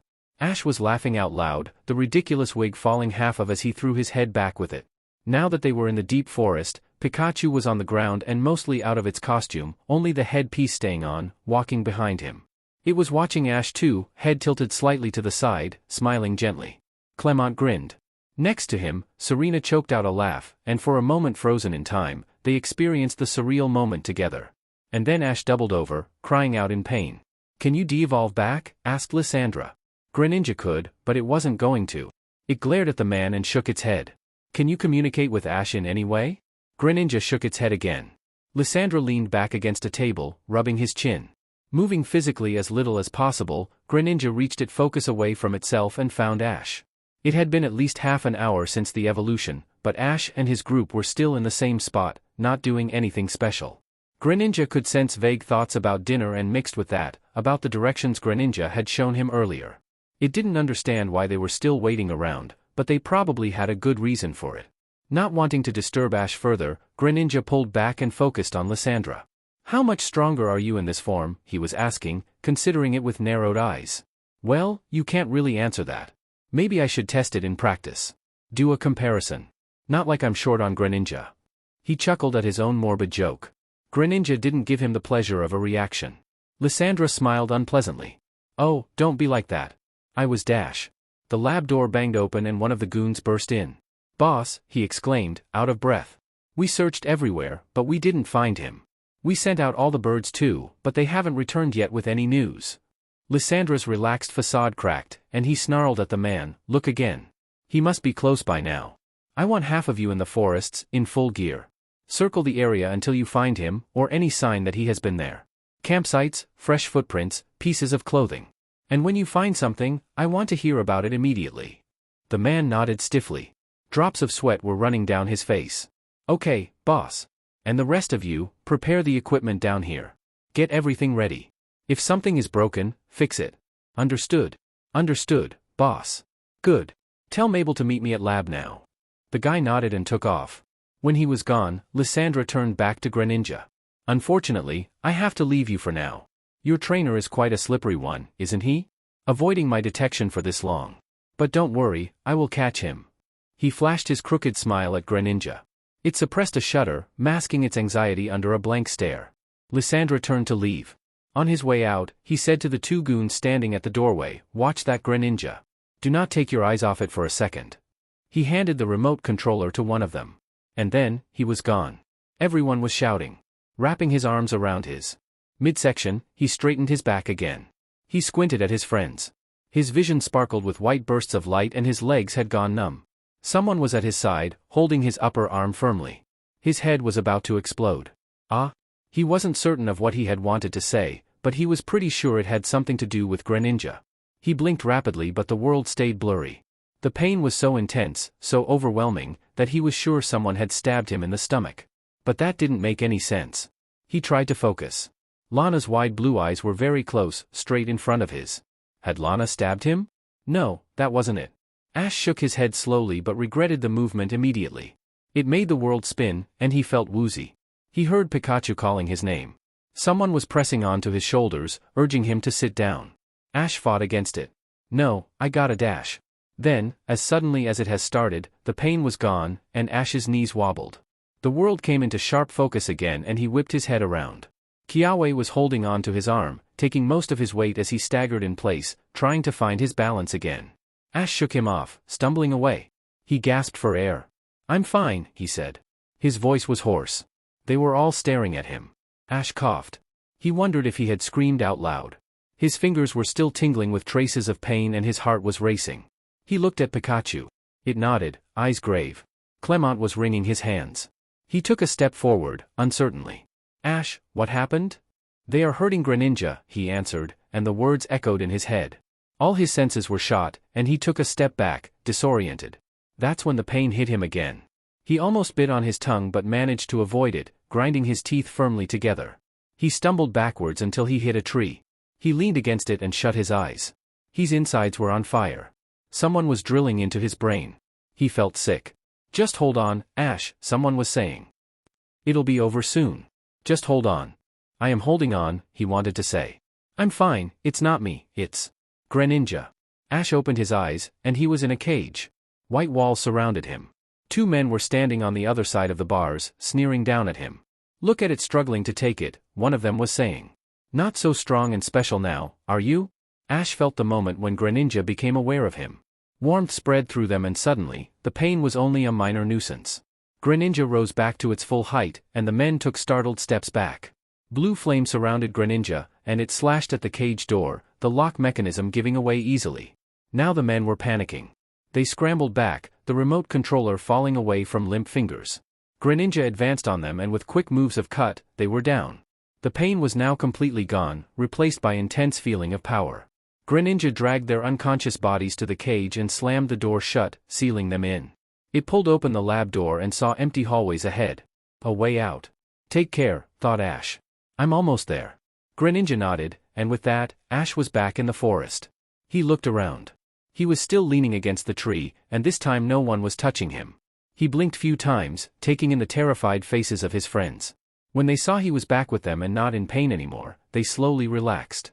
Serena stepped forward. "Ash?" He smiled. He still felt a bit shaky, but much better already. He pushed away from the tree. "It's fine now."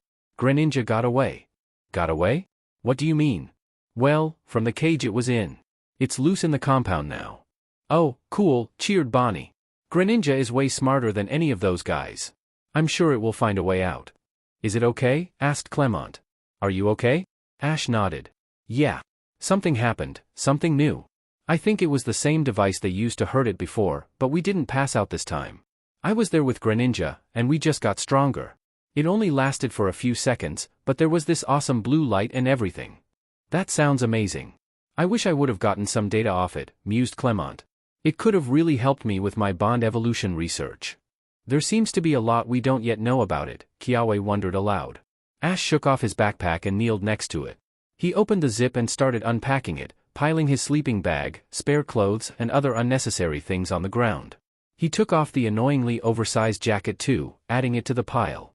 The wig had already fallen off at some point. He pressed his cap back on his head. "What are you doing?" asked Lana. Ash checked the now almost empty bag over and nodded to himself. He zipped it closed and picked it up again, throwing it over his shoulder. "Ash?" He looked at Pikachu, who scrambled up his leg and settled in the dip of his shoulders, a familiar weight that always grounded him. "I need to go," he said to the group. "I'll be fine. I'll see you at the compound?" "What? Wait a minute." Serena yelped. "You are leaving us?" "I'm gonna run the rest of the way, and you gotta carry all our stuff," Ash explained. They were still balking at him. It didn't seem like they were getting his logic. "Greninja needs me now." "I can run," declared Kiawe. He dropped his backpack. "I can, too," Lana snapped. "No," said Ash. He felt oddly serene then. Sure of himself. Lysandra knows I'm coming. He knows that I'm really close. His men are everywhere in this forest. And they are only looking for me. He rolled his shoulders, feeling the familiar rush of adrenaline. So, let them find me. If they spot me, they'll leave the forest immediately and you can safely continue closer. If they don't spot me, then I'll do my best to help Greninja out when I get there. That's not? We should think this through, sputtered Clement. Let's just sit down for a minute and dash. I can't, said Ash. I have to go. He backed away, raising his hand. He gave one last wave at his friends, standing there frozen, staring. Ash turned around, ducked under a tree branch and sprinted off. Stairs. It needed to find the stairs. Greninja peeked around yet another corner of the hallway, but all the corridors looked identical. Every door along the way had been locked, and it didn't want to draw attention by breaking one down. The second its escape was discovered, it would be out of time. Greninja arrived at the elevator doors. On top of it, it showed the current floor number. Greninja could hear the low hum of the machinery and the echoing clangs from the car of the... Okay, sadly the chapter is over. And if you enjoyed the video, just leave a like and subscribe with post notification. So when the next chapter is ready, you will be notified. Okay, see you in the next video. Bye.